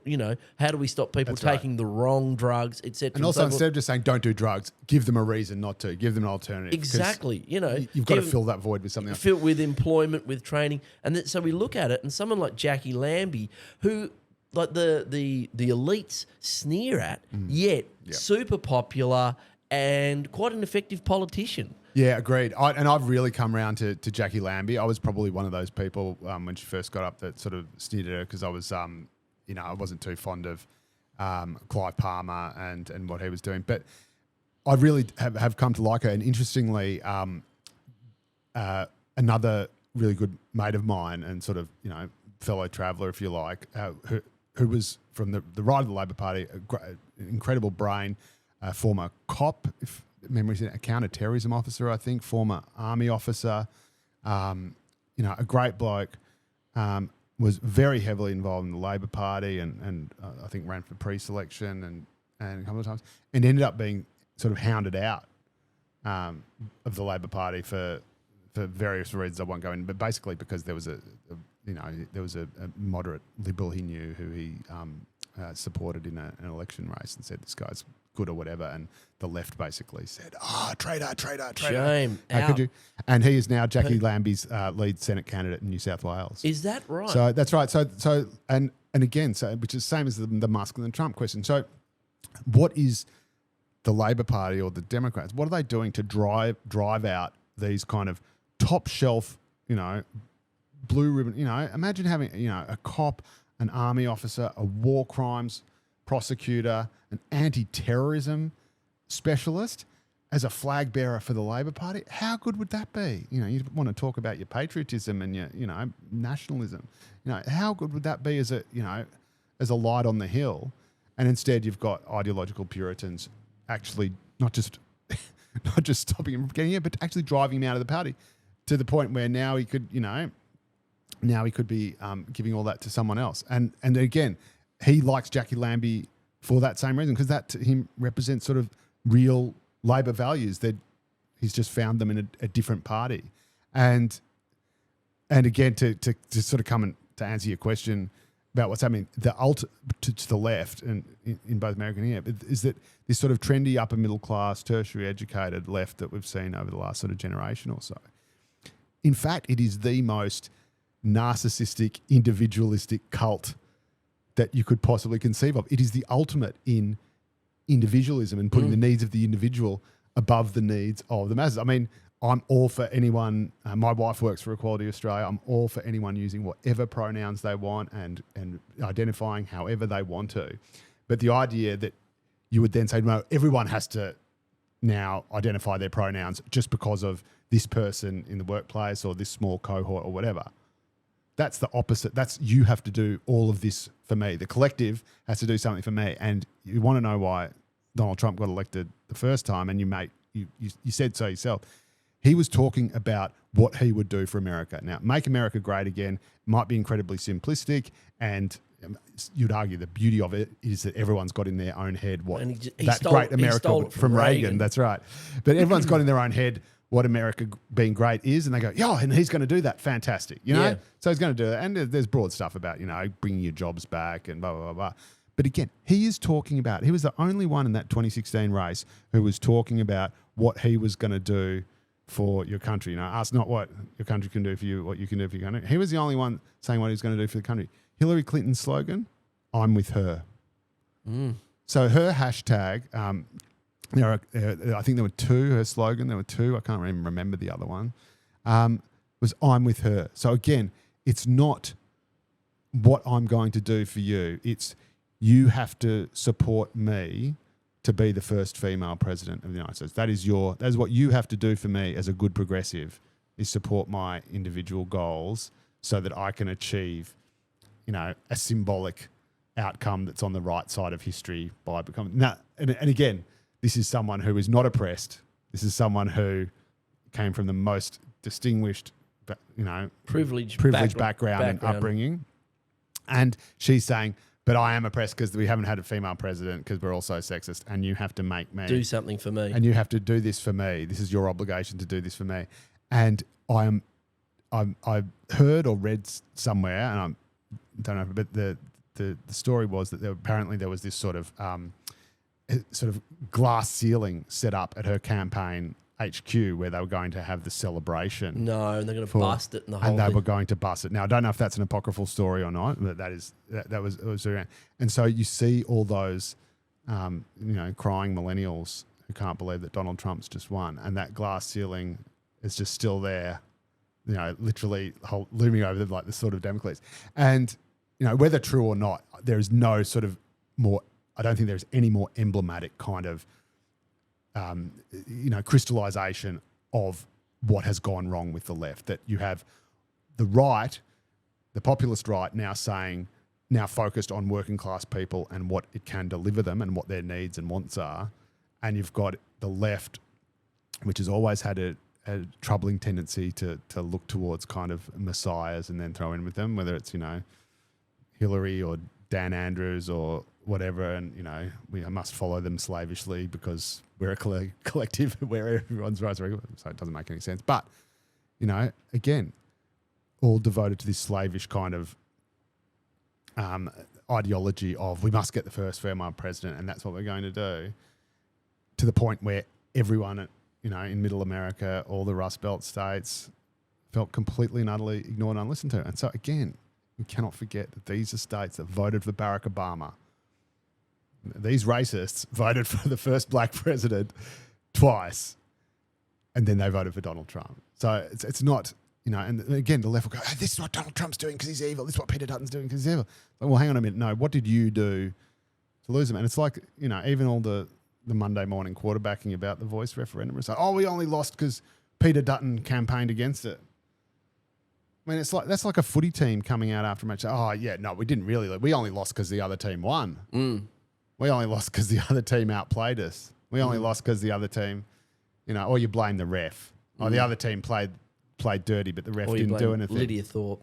Oh, you blame Lydia Thorpe, who does it on the left. Well, it's missed, I think, a bit in the wash up that the first people to equivocate on the voice were the Greens. Yeah, that's with right. Lydia That's Thorpe, right. and I think that gave Dutton cover. He said, "Hold on, the left split on this." Yep. So, and he dipped his toe because I think he saw that there were other people who were, like Lydia Thorpe would quit the Greens over it. So, exactly, that's right. And again, that's another perfect example of the extremist left, for whom anything that isn't exactly what they want, they will destroy. And again, that is the apex of narcissism. This isn't exactly what I want, so I'm going to carpet bomb the lot so nobody gets anything. I mean, that's what a toddler does. And what do people want? Right now, it seems to me that there's just a gigantic, this Gordian knot of that we're trying to unpick politically, and what people want is they want a house. Yes. They want a home. Yes. They want a community that's serviced. They want a job that's secure, and they don't want to have to, they don't want their insurance premiums to be going up by, 150% per annum, and basically, treading water on wages while inflation just sends them into poverty. How are we going to, Joe Hildebrand? How are we going to unpick that? Well, and one of the things that it seems to me, and the reason I started off by talking about nationalism, fascism, and all this, immigration, because there's this tension in Australia, which is there's this attempt by politicians to get this sort of Goldilocks immigration number right. How many people, we're not having children, so we need to bring people in to keep the economy going. We're just if no kids, we slip into a recession. That's right. Immigration keeps the numbers up, consumption up. That keeps us out of a recession, economic growth. But it feeds into a problem that's been coming that's a long time, an undersupply of housing, people all wanting to live in the one spot. And then those people are coming from India. They're from, we've got, they're our number, the India, China, the Philippines, Indonesia. And so there's the possibility that, that the white community starts to feel a resentment, or the broader community, who've been here for longer, start to feel resentment against immigration. How do we get that balance right? between immigration, social cohesion, and building up our economy? Yeah, it's a very good question, and again, I think it comes down to just getting away, firstly, from those just sort of idiotic knee-jerk reactions, both on the right and the left, as usual, recurring theme. The idea, firstly, there's too many, everything's unaffordable and we can't find a place to live and we can't get a house because there are too many migrants coming to Australia. That is, at best, half true. And then, of course, the converse of that, which is sniffy kind of, again, elites, urban sophisticates, tertiary educated, cultural, cosmopolitan people of the world, James, Jeremy, and who say that anyone who opposes immigration is a racist, obviously, but if you try to build any more housing in my suburb, I will chain myself to a tree, and absolutely no way. It's just not simpatico with the local urban environment. And that is, and again, both those points of view are absolutely, either repugnant or just wrong. Or both. That's right. So, I mean, firstly, we do not run, the Australian government does not run a woke migration program. We don't bring people here just because we're good global citizens or because we want to make our country more multicultural and ethnically diverse. We bring them here because we're trying to fill skills shortages that Australian workers cannot fill. So the overwhelming majority of the migration intake is the skilled worker program, and that exists because Australians are simply either cannot or will not do the jobs we need them to do, and so we bring in other people to do them. Or there's just not the Australians to do the job. Or there's just not the Australians. Low fertility rates for that's 40 right. years. And again, that's the fertility rate isn't something imposed on us from on high. No. This is people not having it's their own volition. not having enough kids. I've got 3. I've done my part. Yep. But that's right. So there's basically, firstly, more broadly, you need, exactly as you say, we need workers to come here to pay taxes, to pay the government, to pay for the pensions we're going to need because of our ageing population. Now, immigration is actually a terrible way to do that because every single immigrant you bring in over the age of 18, that is a lost year of income for the government via taxation. So the best people to provide taxation to the government are babies because they work here presumably all their lives, and the government is receiving tax from that person throughout their entire working life, not just the second half of it when they're coming over. So, but immigration is a necessary way to do that if we do have a declining birth rate. But again, even filling the skill shortages, one of the areas of skill shortages is in housing. So we need to bring in the migrants to build the houses we need to house the migrants coming in. So it's a bit of a sort of catch-22. So the first thing you need to do is make sure that the skilled migration program has integrity. And the government has actually managed to do that. You brought up Claire O'Neill. That was one of the first things she did as Home Affairs Minister, announce a review. Turnbull tried to do it as well because you will get businesses taking the piss. And I used to be the workplace reporter for the Telly, and I see this all the time. Obviously, the first thing you have to do before you can say there's a shortage or bring in someone on a 457 visa is advertise the job locally, right? And you would see, time and time again, examples of businesses going, hey, does anyone want to be a baker for like $2.50 an hour? No, I didn't get anyone. Okay, yeah, we've got a baker shortage in, Clontarf, and, come on down, 457 visa, away you go. So you have to make sure it's got integrity. You have to make sure it's rigorous. You have to make sure that businesses have to advertise loudly and widely for the jobs, and that no Australians, no local workers want to take them first. And you have to make sure they're in areas of skill shortage that will increase productivity, that will help the economy boom. One of the loopholes that I think Turnbull closed was massage workers, massage therapists coming in from, there's a massive shortage of massage parlour workers. Really? Jeremy, you would be distressed to learn, massive shortage. And then, heavens to Betsy, I'm glad I'm sitting down, but I was told by sources in the industry that a lot of these massage parlour workers for whom we had this terrible shortage, people just couldn't get the massages they needed when they needed them. A lot of them were being subsequently used for, I don't even want to say the word on a respectable podcast, but prostitution. No. Yes, I know. I couldn't believe it either. So again, you had this kind of, quasi legal sort of Sex prostitution traffic, ring, yeah. basically being run through the migration program. So that was one of the loopholes that were closed. And needless to say, the unions were pretty happy about that.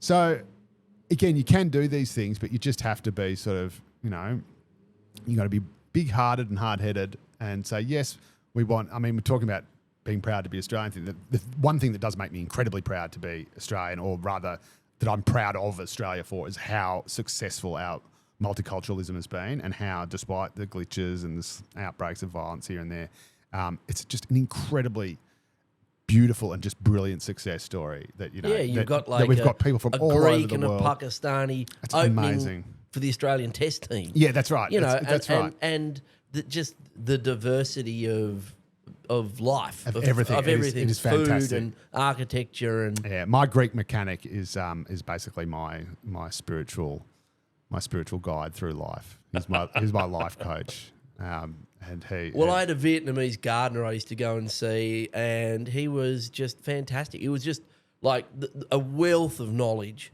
on growing all kinds of things. I mean, if you want the Vietnamese, they can produce enough food for like 4 families in like 5 square meters. Yeah, that's right. But he was in a window box. But he had this incredible life journey through the Vietnam, like being a peasant, like rural poor in South Vietnam, the Vietnam War, migrating here, starting a business, and becoming an upstanding member of society, and a huge producer, and like then a member of the National Party, and member of the New South Wales Farmers Association. Yeah. And fantastic guy, and love having him here in our community, of course. And long may it be so. But is it really the numbers, or is it the location? Is it like, I have a sense, because I spent a lot of time in Tasmania growing up. I lived in Western New South Wales. Western New South Wales, big place. Yeah. And there's this sort of perception out, like, I think with the political class, that everywhere out of Sydney and Melbourne, you're living there because you can't afford to live in Sydney and Melbourne. You'd live here if you could. And everything out there, it's just... What did Paul Keating say? If you're not living in Sydney, you're camping out. You're camping out. That's exactly right. As Sydney goes, so goes the country. He, is very Sydney centric. If you can't see the harbour, you're a loser. From your house, and yet there's this gigantic country. It's and there's a perception out there that it's all like this arid zone, and once you're like out of Sydney, you're a sheep farmer, or you're growing cherries or something. Yet we just have these beautiful natural heritage. Yep. We've got country towns. Beautiful country towns, and some of them are big, big-ish cities now. Yep. And like if I say this word to you, Dubbo, you'd probably, a lot of people in the city would sneer. No, I have a T-shirt that actually says "I heart Dubbo." I love Dubbo. An X from Dubbo. And Dubbo could be a city of like 1 million people. Yep. It's got a huge water supply. It's got boundless plains. And it's like with It's got the a proper great pub too. The Bank Hotel, very classy. It Very sure classy. is. It is. If you're into gastronomy, then the central west of New South Wales is your place. Yet they're towns of 50, 60,000 people, which grow very, very slowly, and there's never any real effort to sort of like build like this attitude of like build it and they will come. Like we don't put the infrastructure in before and then. Which allows the blossoming. It's like we wait until everyone's there. Like you look at Western Sydney, it's like it's full, and now we're playing catch up. Why don't we do these nation building projects like high speed rail up the Pacific? I love high speed rail. I'm a true believer. Oh, I'm like I don't care what all those. I don't care how much it costs. The cost benefit analysis. I'm a build it and they will come That's guy. right. That's what I reckon. I'm for the Blue Mountains Tunnel and the rest. And I think, well, if you had a contract with people where, and I think this was the case in the like post-war, where you said, look, where everyone can come, but the sort of, I think it was basically an internment camp or refugee camp or whatever you want to call it now, was in Griffith. It was in it was in the regions. It was down in the southwest Sydney, which was the bush in the 1950s. Why don't we do that again? I think that there would be people queuing up around the block to come to Australia if you said, look, yes, we're going to up our migration rates, but you've got to live in Orange, you've got to live in Dubbo, Toowoomba, small country towns, Adelaide, Yeah, that's right. I always believe that Adelaide is the city of the future. I loved Adelaide, like Melbourne before it got so cool that it kind of collapsed in on itself. But yeah, I couldn't agree more. Bob Carr, and I put this to Bob Carr 20 years ago. Remember when he said, Sydney's full, that's it, no more. And I said, well, why don't you can bring more people and, they can go out to the region. He goes, what are we going to do? Have toll gates at the borders? Are we going to set up wire fences and say, no, you have to stay, have to live in Dubbo? So I guess what he was saying is it's always going to be natural. And I completely agree with you because you have these towns with population shortages and skill shortages and they're crying out for people. Often young people grow up and leave and they want people to come back and breathe some life in the town. And you've got, Sydney suburbs that are bulging and too full. Why wouldn't the people coming in go and live there? And there's space to build houses as well, of course. The problem, I think, is that, again, it's just human nature that if you are coming from, if you're a skilled worker or there's family reunion as well, of course. So the family reunion, they're going to go to wherever the people already are. And that's a pretty huge chunk. But the skilled worker people as well, I mean, if it is rigorous enough, they will go to those regional centres where there is the workforce shortage, and so presumably they will stay there and work there. And you look at the love the Bill Wheeler family had, and that was across all sides of politics. Everyone from the left to Alan Jones were, Alan or Jones the Hazari refugees that went to the Afghan refugees into Young. That's right, exactly. That's right. Very famous story. Yeah, abattoir workers, and they went in and massive part of the community. That's right. Now. So I think understand. I think that the way is to sort of create incentives, if you like. How they talk in the US about anchor babies. Maybe we I need don't know that. What's that one? So anchor babies is when illegal migrants will go to the US and then have a baby, and then that baby is a US citizen, and then suddenly they're not illegal anymore because it's all legit or whatever. There. And I think Trump's one of his first executive orders. So make of that what you will, but leaving that whole can of worms aside, maybe we need. I feel like we kind of need like anchor migrants or something, or these towns to say, hey, we would be. I mean, if you go to regional Australia now, there's Indians everywhere, right? You go to any of the businesses there, they're running. It's it's awesome, and it's just something. It's something I just happened to notice because did a big drive from around the place when you got kids and everything, and it was probably 10, 20 years since I'd been to some of these places, and before that they were as white as a polar bear in a snowstorm, and again you talk about people being nationalists or proud Australians and they must all be racist. What bullshit, these people and the Bill Wheeler family is a perfect example, but they love these guys. They love these. They're saying, oh, yeah, this is great. This is what it's all about, blah, blah, blah. They're running the motels, the shops, the cafes, The Indians in Coffs Harbour is a great example. That like North Coffs Harbour, Woolgoolga, and it's great hearing an Indian person say Woolgoolga. I'm not going to do it. But Woolgoolga is just like, it's a gigantic Indian community. Yeah, that's right. And their input has kept Coffs Harbour afloat. Yep. It could be like people used to call Coffs Harbour like. I think the local Nats MP is an Indian. Yeah. Gurmesh Singh, huge part of the community, and they are billionaires now through their horticultural enterprises, the blueberry industry. It's the largest producer of blueberries in the world. If you're eating blueberries, they're grown by Indian families from Coffs Harbour, raspberries, strawberries, huge horticultural sector worth billions and billions of dollars, and the town booming. Exactly. And it's on the basis of, we said, look, there's an attractive place to go if you're from and there's a big Cambodian community, Sudanese community up there. And I just wonder, look, you can't socially engineer and force people no, that's right. But if you make it attractive. If you make it attractive and you it's say... like white people go to where there's good brunch spots. Exactly. You can...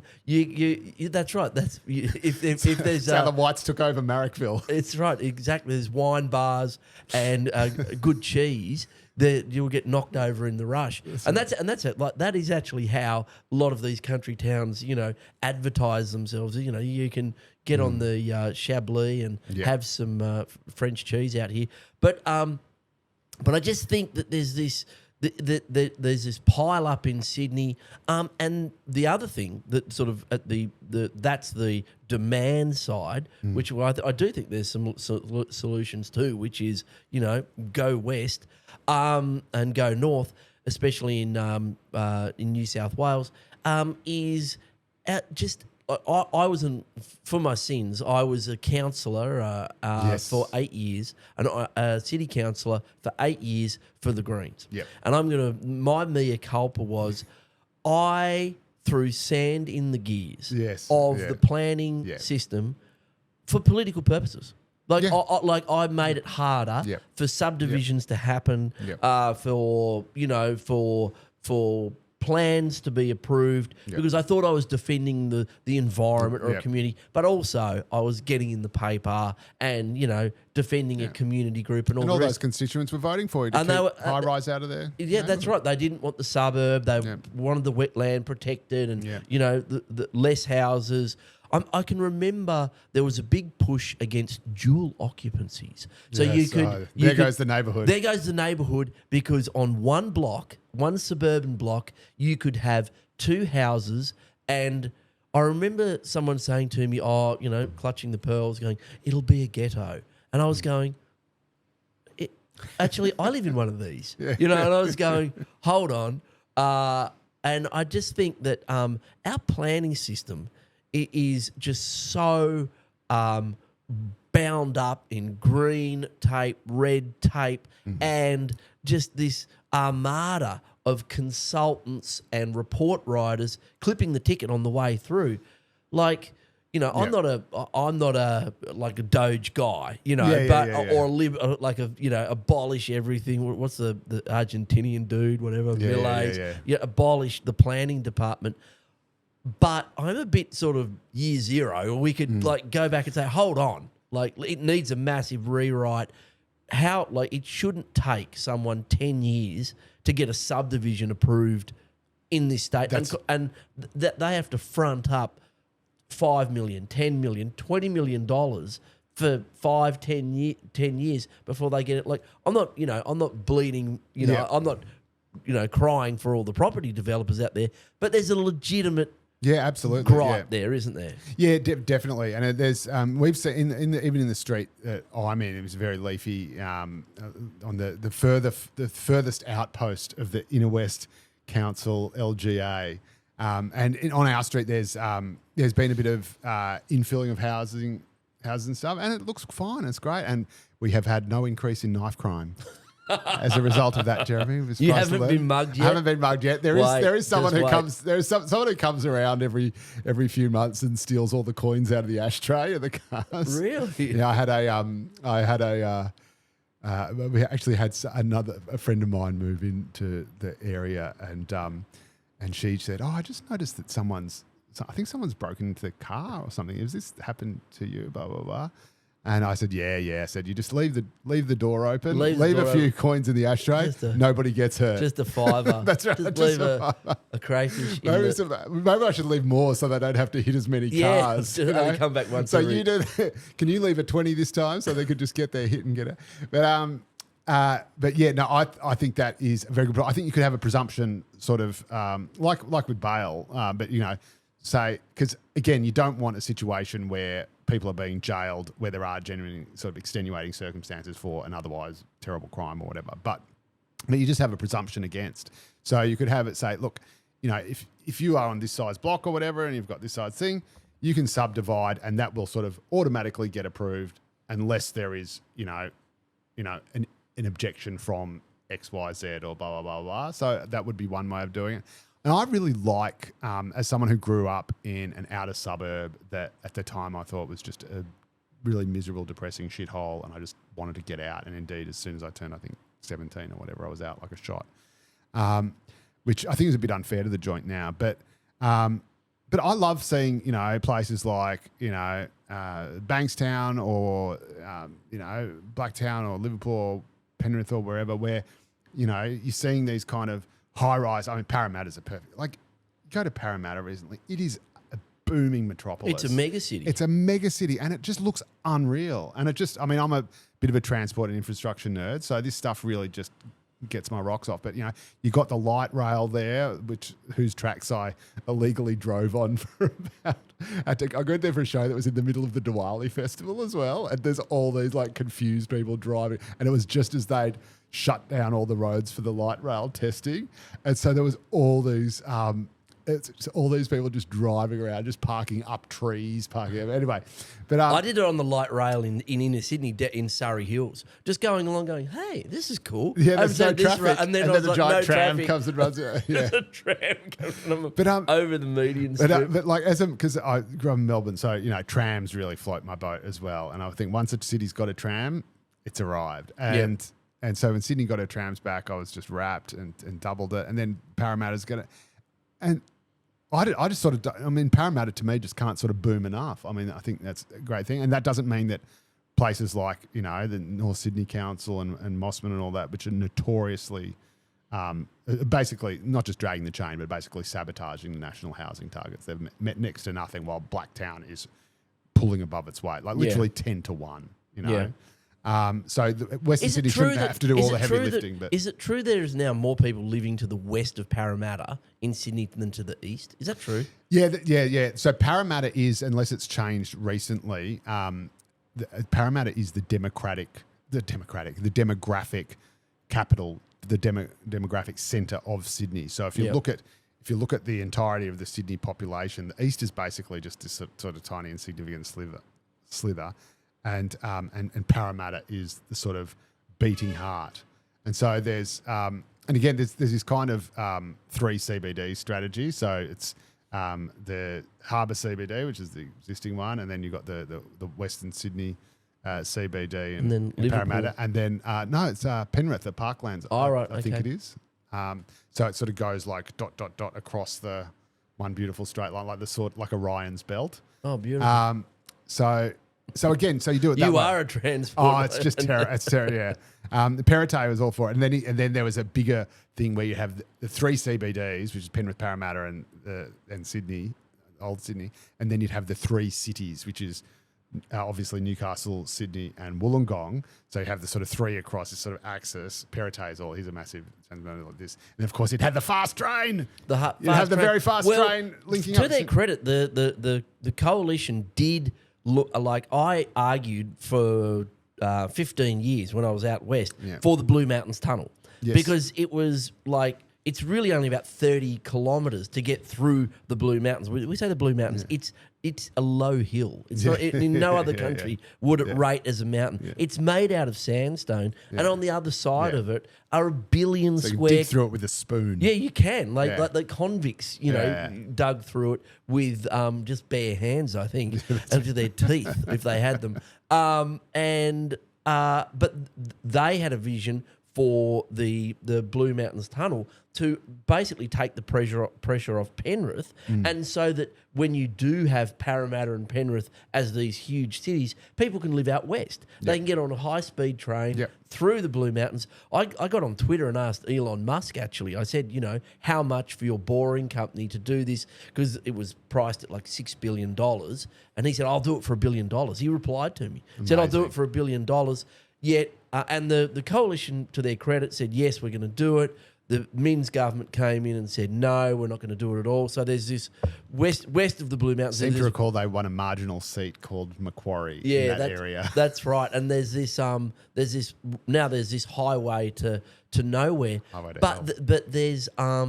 There has been this reluctance to get behind that nation building infrastructure. I mean, except in Western Sydney, but how many people can live out there? We've got the Aeropolis coming. Oh, that's going to be awesome as well. That's going to be amazing. So that's going to be absolutely fantastic. So again, the leafy inner suburbs shouldn't be off the hook for having to find place for people. But again, there are as long as you build the infrastructure, I think places like Penrith should not be an outer suburban outpost. It should be its own kind of city. And again, you can live in the foothills, the Blue Mountains, work in Penrith.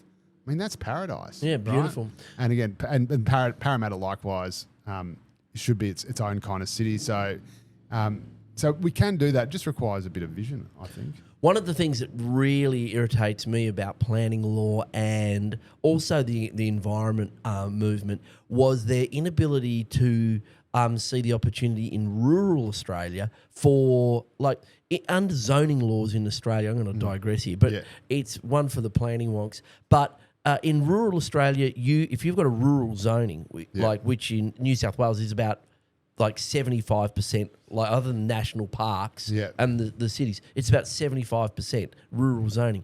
On that, you are allowed to build 2 dwellings. So you're like just with planning approval, 2 dwellings. So it was brought in so that, farm workers, like your shearers or your kids could live on the farm. But you can't subdivide it. So you can't make, so you can build it. You can't sell it. You can't sell it. Yeah. And they say, you can't sell it because it's going to alienate all this rural land and it's going to stop people farming where they need to farm, which is just total bullshit because people have these farms that are like 500 hectares, kilometres long, and they're not allowed to put a one, quarter acre house block in it and sell it. It's not going to stop agriculture. That's right. It's not going to be one house in the middle of the wheat field. Exactly. It'll be a house probably along next to the other house. Next to the other house, or 100 metres down the road from the other house, near the near the power lines, near the power lines, all the rest. And I keep saying this, and everyone just scratches their head. And I know that there are tens of thousands of cashed up farmers out there who would do that, sell that block, and release a huge amount of land around these regional centres and the rest. Anyway, I just wanted to float. No, but you could easily. But I mean, you could easily. And again, even if that was a problem, which it sounds like it's not, you could solve it with a stroke of a pen by simply stipulating in the regulation or whatever it is that says it has to be within 500 metres of an existing building or 100 metres or whatever close to other services, close to infrastructure within X metres of existing phone or power lines. It's just there is, I think, a tendency. People seem to have much more imagination coming up with reasons why something can't be done than why something can be done. Yeah. And again, I think you mentioned Doge before, but again, this is why someone like Donald Trump, even for people who disagree with much of what he says or whatever, but he is widening the parameters of what it is possible to think, to say, and also to aspire to. And again, Musk obviously loves that quality because he's like, well, why can't we go to Mars? Why shouldn't we have a planet B if we screw up this one? And this is another thing. Let's not forget that Musk was once the pin-up boy for climate change activists across the world. I think of all these poor Tesla drivers who now I'm committing a hate crime. I've gone from virtue signaling to supporting white supremacy. Now I'm a Nazi. Now I'm a Nazi. Damn it. Oh, the worm has turned. But I do, I've always been attracted to Musk's and to just generally entrepreneurship. I go, look, I'm erring on the side of the person who is boosting for ideas. If you've got a good idea and you're out there, you're selling it, and it's rational and it's not, doing the world and people harm. Well, look, we should get out of the way. Yeah, absolutely, and that's why I like Twiggy Forrest. I go back a bit with him, but again, just like he's got his critics who say, he's just, he gets a thought bubble and then he says, I'm going to, end human slavery or, I'm going to invent green hydrogen and power the, everything on it and blah, blah, blah. And I say, it never works out or he gets distracted or, it's pie in the sky, he's selling a drink. I'm like, well, yeah, but at least he's having a crack, at least he's thinking of this stuff and he's thinking big stuff. And there are plenty of billionaires who don't just lurk in the shadows and get rich, and we never know. And this is someone who says, I can, obviously Rupert Murdoch is not one of those billionaires. Jeremy, just a quick disclaimer: he's a fine man, an innovator, an entrepreneur, a leader among men, as is his son and heir Lachlan. But yeah, so this is what I sort of like about Twiggy, that he's, like green hydrogen. Maybe it won't work, maybe it won't, but if it does, that is a massive game changer. Yeah. There's a massive game changer. That could change the energy debate and Australia's economy to unrecognisable to what it is today. You could power, steel, aluminium smelters on renewable energy, which you simply cannot do now. That solves a massive a massive sort of roadblock to going to net zero. You could export it to Japan for just bazillions of dollars. So yeah, everyone says, "Oh, it's not going to work. It's not going to work." It's not gonna... Well, how do you know? You know, how do we know until we've tried it? And again, you know, the big Sun Cable project that him and Mike Cannon-Brookes were doing, everyone said, "Oh, that's not going to work out. It's a turkey. It's no good." And I think Twiggy pulled out of it because even he didn't. When even Twiggy thinks, "Oh no, this isn't a goer," or one of them did anyway. I think it was Twiggy. But it now looks like, I think recently Singapore actually said, "Yep, we're signed up." So suddenly they are literally going to build a giant electricity wire from Singapore to the middle of the Northern Territory, and we are going to power Singapore if it works out. Again, maybe it won't, but if it does, I think people like. I think you've got massive. to have massive cojones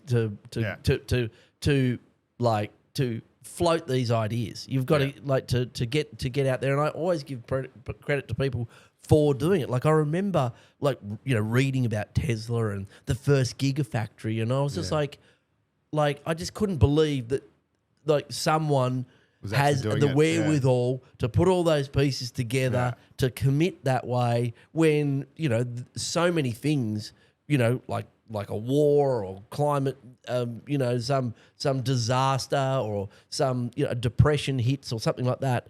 It takes a lot of chutzpah to get out there and sell an idea. So I think these people have to pay tax. And they contribute to the economy.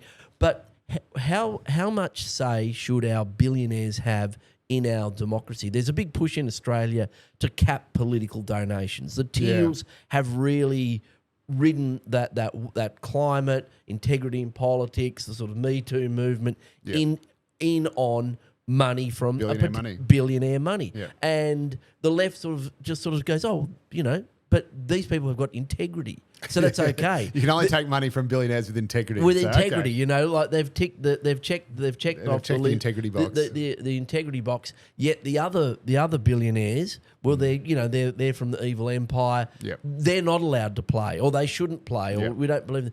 Do you think that any of the billionaires should play? Can we actually stop it? Yeah, I think. Are we I think you just have to impinging accept the fact that billionaires, rich people are always going to be powerful, and they're always going to have influence over politics and civic life. And obviously, I mean that's just a fact of life. If you own a newspaper, you're going to have more influence in public life than if you are a street sweeper. And we need both newspapers and street sweepers, but it doesn't mean that they're going to have influences. And so again, even if you were to cap donations, you would, rich people would still have influence. And obviously you don't want it to sort of run rampant. You don't want to you can't, open the door to any sort of corruption or graft or, cash for favours or anything like that. But you are going to have, inevitably powerful people will have influence. I have influence, just working in the media and having a platform and having access to people. And are you a billionaire? No, I am not, and I'm not. But I'm on the phone depending on how many beers I've had, or how passionate I am about something, or how good an idea has come to me in the middle of the night. I'll be on the phone to a politician or to someone saying, "Hey, it'd be a great idea," whatever. And obviously I can. I'm not sure. Don't know if I've ever changed a vote in my life, but one of the reasons why I love working at the Daily Telegraph and conservative outlets is because I can, when the Labor Party is sort of behaving itself, make a case and say, well, look, these guys aren't too bad. These, these guys will keep the lights on. They're doing the right thing. They're not scary, and you offer the opportunity to at least maybe change someone's mind. You're not changing anyone's mind preaching left-wing politics in The Guardian. So I've always been of that view. I've been it's just of that view that a left-wing person would work at a left-wing outlet. I got a lot of criticism back in the day. This is pre-recent developments. Working with Alan Jones because he was talking about landholder rights, stopping coal seam gas, and the rest. And I was always just trying to wrangle, as a left-wing politician back then, trying to get my stories into the Daily Telegraph. That's exactly right. Absolutely. Because because it was influential. Like, it wasn't influential across the spectrum, but it was influential with the people I wanted to change. Normal people. Because that's right. Because I had the left. They were all furiously in agreement and disappearing off into an echo chamber, whereas I was going, hey, this is an issue you need to be aware of. And I'm fiercely of that view with drug law reform, with cannabis law reform, because I believe it's a working class drug, it's a working class issue, and it's a day-to-day concern for a lot of people. I think a lot of people must make the mistake when they look at drug law reform and go, that's a left-wing issue. And I think a lot of left-wing people have been the champions of it. Yep. But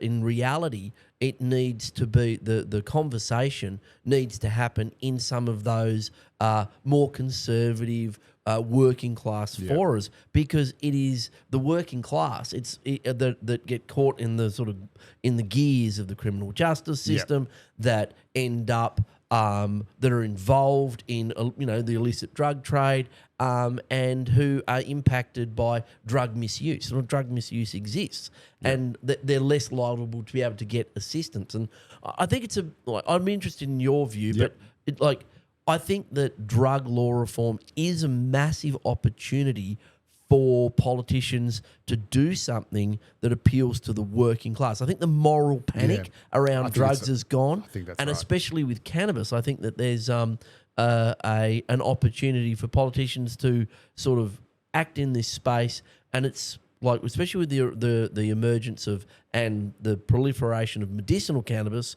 and cannabis generally, which is our number one used illicit drugs, millions of Australians doing it, to actually do something that impacts on people's lives, the quality of their lives.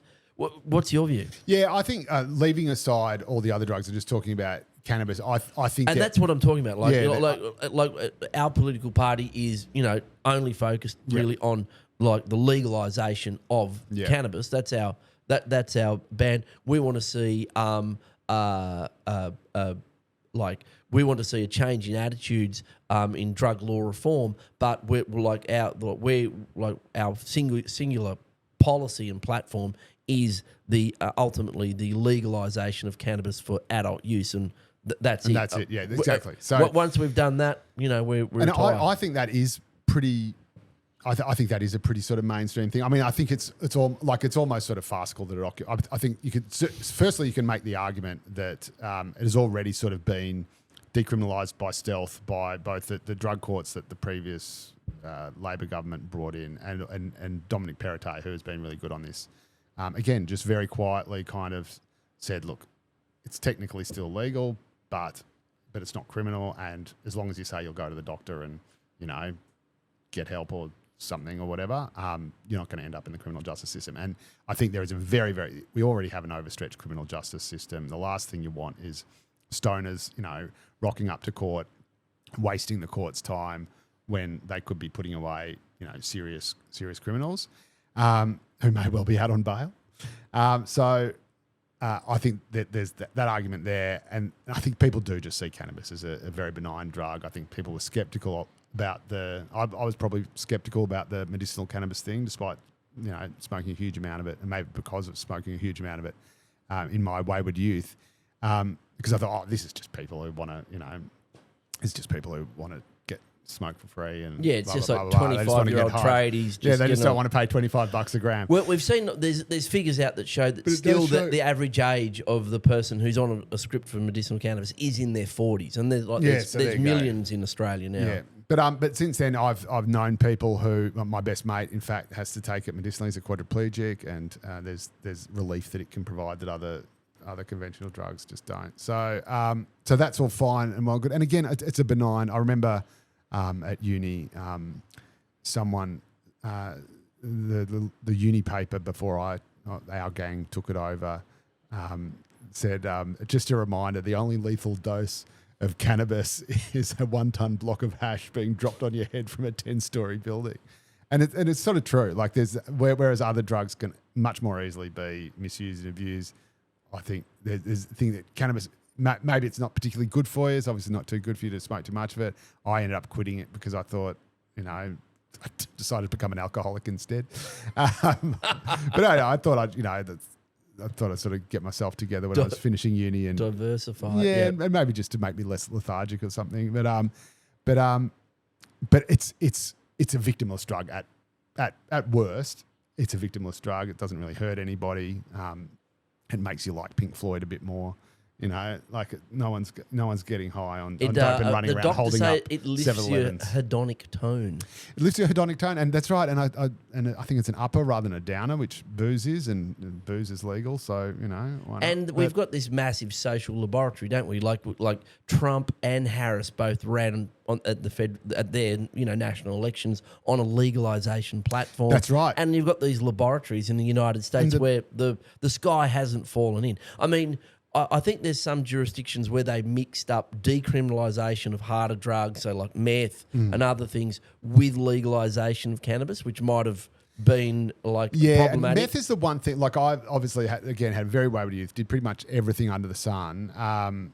But ice is the one drug I do really worry about. I think that is me too. That is kind of like the 28 days later that turns you into a monster. Yeah, and I've seen it. You see it on the streets. You hear about and know people who just completely and that is it is one of those things. Unlike even heroin, which is incredibly dangerous and horrendously addictive and incredibly deadly and dangerous to the user. Usually, if you're a junkie on heroin, you're holding up. You're stealing or robbing or hurting other people if you are, when you are at your most sort of pathetic and vulnerable and you're strung out and you need a hit. And then you just, take some, you go on the nod, maybe you OD, maybe you don't. Terribly dangerous, horrendous, but you're harming yourself primarily. Something like ice where it is the perfect storm of everything you do not want to do to another human being. Sleep deprivation, endless energy, but no rational thought, and psychosis, aggressive, and the stories I've heard and seen about what people are doing. So, but all that stuff, again, I think there is a broad sense that actually, dope was decriminalised or, medicinalised. The sky hasn't fallen in. Stoners aren't running around, doing whatever. Well, we haven't seen I got figures actually out of the state government last week that showed there'd been no uptick in the road toll too. That was a big thing. People were thinking, people get stoned. Well, no, because when you're stoned, you're paranoid. You drive really, really slowly. Yeah, you're like slow. Creeping along at 15 kilometres an hour. Like, is that the jacks behind me? You don't go out. You go, oh. So when you're drunk, you're going, I can make this trip in 20 minutes. Exactly. But don't do either, kids. But yeah, so I think there is that, and also like the bro zone, is all in on Trump now. I mean, Trump's on Joe Rogan, for 3 hours, and from what I can gather, Joe Rogan just sits there, just stoned out to his eyeballs. Just I think half of gibbering California and Texas is. Oh, it's a huge, like a gigantic industry. I don't think in Australia people realise that, like cannabis sales, like legal cannabis sales in the States are now 40 billion, and growing at like 10 so billion. You can monetize it, but it's part of the economy. Yeah, and part of the big push in the States is to loosen up banking laws so that federally, there can be cross-state transfer of money, but like the cannabis industry will very quickly rival the alcohol, the scale of the global industry. Now, for the Festival of Light and the happy, some of the wowzers out there will say, oh well, just say no. But in actual fact, like the models of use and like you can really bring yourself undone on coffee. If you have like 2 coffees and a Red Bull, the caffeine, can really set you off, can make you feel unwell. And the same applies pretty much to any substance. It's just moderation. We learn how to use it. You just don't have a bucket bong before operating heavy machinery. That's the hard way. That's right. And again, I'm not sure, like, there's another reason why I love the telly so much is because it is the kind of ultimate sort of litmus test for anything. And you know that it's a pressure test. And I'm not sure if like a paper like the telly would be there yet, but you would know, again, if you keep talking to that audience, keep making those kind of cases, if and when you ever do get that kind of, so all right, maybe it's not so bad, or maybe our readers are doing whatever, that's when you kind of know that you've sort of hit that mainstream sweet spot? Oh, I think that's already happening. I think that, like I did an op-ed in the telly and I didn't get heaps of blowback on it. And, the whole time I'm making the case, because the telly runs, does a lot of focus on the crime rightly in this, in the state. I made the case, look, if you while it's illicit, you're putting all the money in the hands of the criminals. And that's why they legalised it in Germany, because they just said, we're going to take this revenue stream out of the hands of criminals. So I'll keep making that case. And I suppose you prevent people who do just want to do, a bit of dope. You stop them from having any interaction with the criminal world. I've always said that, like, cannabis is a gateway drug to other drugs, not because you smoke pot and go, now I feel like I'm going to have some meth. I'm just working my way. Because you're dealing with it. Because a dealer who also has other product who has other product to move. They're on the other side of the fence. Now, speaking of other crimes, before we wrap up, mate, I just wanted to talk to you about anti-Semitism. Yes. We have seen a disturbing rise of, terror attacks on the Jewish community in Sydney, across Australia, but Sydney and Melbourne recently. What is going on? How did it come to this? And how do we stop it? It's a really, really good question. Interestingly, there's some intelligence that's just come out in the last couple of days that possibly some of these attacks have been caused by foreign actors paying local criminals to carry them out. No way. That is astounding and it is appalling. Astounding. That has come from the federal police, which they think, they genuinely think that this might happen. What, like Islamists or like? Yeah, Islamists from overseas, even overseas, kind of like Iran maybe, or other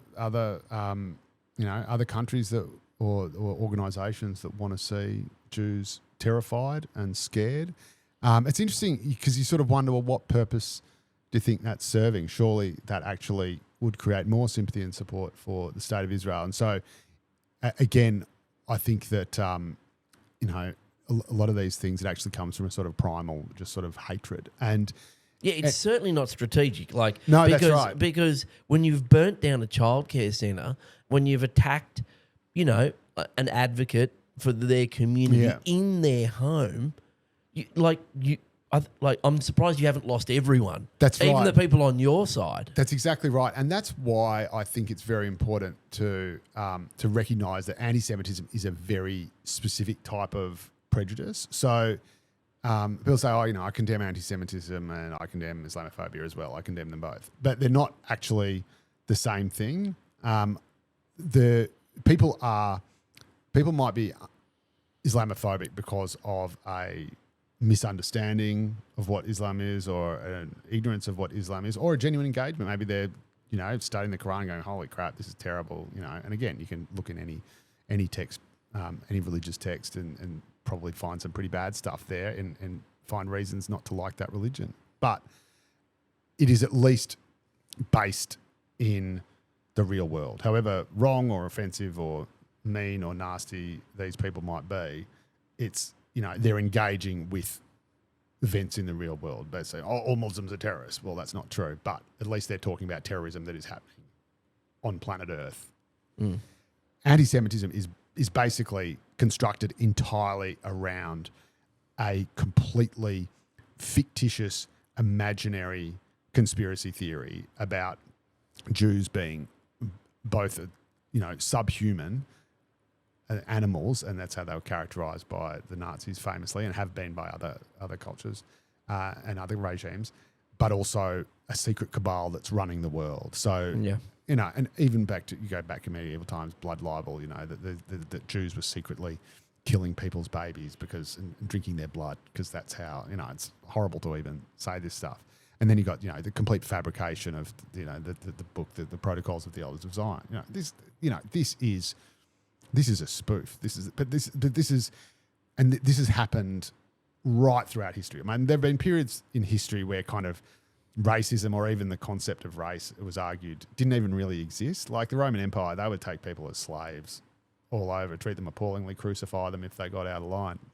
But they were taking white slaves while there were black emperors. I think, I think their maxim of Rome is, I am Roman, nothing human is alien to me.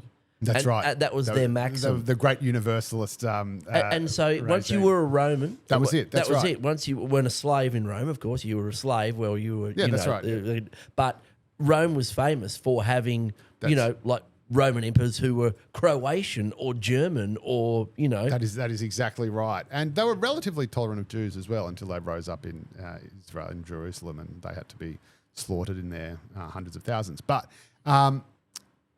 and then racism comes up as a sort of, or race comes as sort of quasi, bullshit, but quasi-scientific kind of theory that the various European powers use to justify colonialism and blah blah blah. And then you get a race hierarchy, and it's they misuse and Darwinism and mutate that to keep their Christian souls, keep their Christian conscience sleeping well at night. But throughout this entire time, throughout at least the past, more than 2,000 years, the Jews just constantly being attacked, being exiled, being executed, forced to convert at gunpoint. And if they did, sword point. And if they didn't, they'd be killed or they'd be kicked out of the country. England did it. Spain did it. Spain did it, and Spain Spain did it. And strangely enough, the best time the Jews had in Europe was under the Andalusian in Islamic regime in the bottom half of Spain.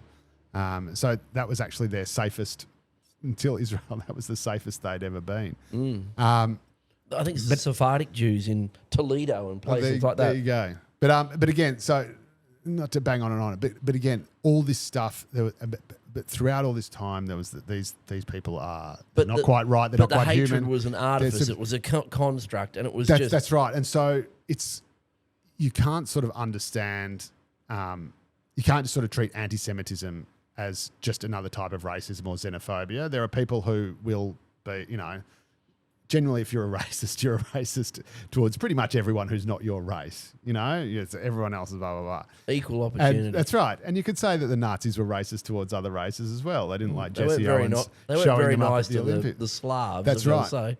But that's right. And the Slavs they saw as subhuman as well, and that they were going to kill them next. Yeah. But number one priority, and central to the Nazi ideology, was that the Teutonic Aryan race cannot flower until it has expelled all the evil Jews who cost us World War I, who were sabotaging everything, who were running the world, running global capitalism, running capitalism, and behind the Bolsheviks too, and behind the Bolsheviks as well. And it is just fucking nuts. This is not sort of normal garden variety xenophobia. I don't like them because they've got funny ways and they're different to me, or I don't want to live next door to them, or I don't want to hang out with them. Yeah, I never see people say that I've read like a Jewish text and it says this. No, that's right. So I don't like the Torah. I don't like the Torah. And it wasn't for Hitler either. You could not convert. In previous, even in medieval, even when they were expelling Jews from other communities in medieval Europe or whatever, if you converted often to Christianity, no, Jesus, great guy, I love him, then generally speaking, that was it. You're all right. But with Hitler, it was in the blood, and it was like, it was a disease that needed to be purged so that the rest of the sort of organ of nation, the rest of the body of the nation could be pure and healed of its sickness and survive and thrive. And that is not something that is applied to any other race. Yes, they used Africans for slave labor and treated them with the most disgusting indifference and killed them and abused them and everything. But there was never a sort of doctrine that we have to kill all these people, otherwise we can never be free. But that's Nazi ideology, and it's not even something that's not about the religion. So it's not like Islamophobia. It's about the blood, and that's the creepiest thing about it. And they had, and you see, and what you see now turning up in, and like there was a debate at Parliament where we brought in pretty strong, like hate speech laws. Yep. And and I was appalled. By October 7, every human being should and I think was, unless you were I think pretty sick, and then we saw those protests. But what alarmed me was the chanting down there, which focused on, it wasn't about Israel. It's about the Jews. It was about the Jews. Where's the Jews? Where's the Jews? Whatever they were saying down there. And there were people saying, oh, look, people should be, like, they weren't saying, F the Jews. They were saying, where's the Jews? And I was going, they were saying the Jews. That's right. They weren't saying Israel. They weren't saying, like, down with Israel. They're not, spray painting Israel. They're going, and, like, right. people and we now know what happens when they find the Jews. Exactly. Where's the Jews? Oh, they're here? Yeah. That synagogue's burnt, that car's torched. We're burning down swastikas on houses. We're burning down their preschools. And I think it's absolutely appalling. And you're talking about a minority that might be 100,000 people. That's right. And it's a tiny group of people who've been super productive in our society. That's right, but also, and again, like a tiny, until for 2,000 years almost, till 1948, a tiny group of people who had no homeland. There was nowhere they could go. There was when the Holocaust started happening, when the pogroms started happening, when Kristallnacht happened, they had nowhere to go. I always found it really strange that the left had this, and the hard left really had this real problem with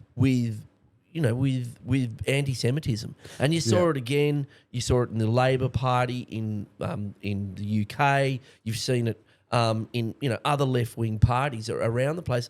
I just was wondering, why are they so fixated on this issue, and like, why have they been so fixated on it for so long? And I think it comes down to like just an irrationality.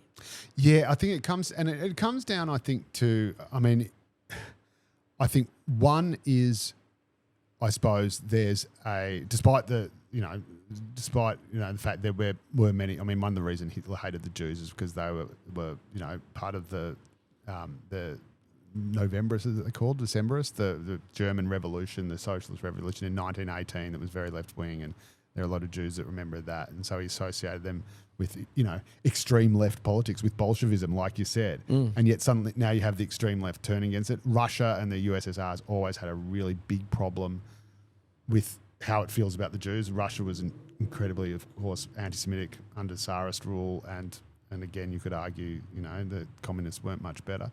They just don't seem to know what to do. And I think, again, in a modern term, and again, in the sort of 20th century, like a historic term, you can't understand it without understanding that people are being fed this entirely crazy, like Grimm's fairy tale propaganda about all this secret stuff that the Jews are kind of doing. So it's not. We've had politicians in Australia talking about the tentacles.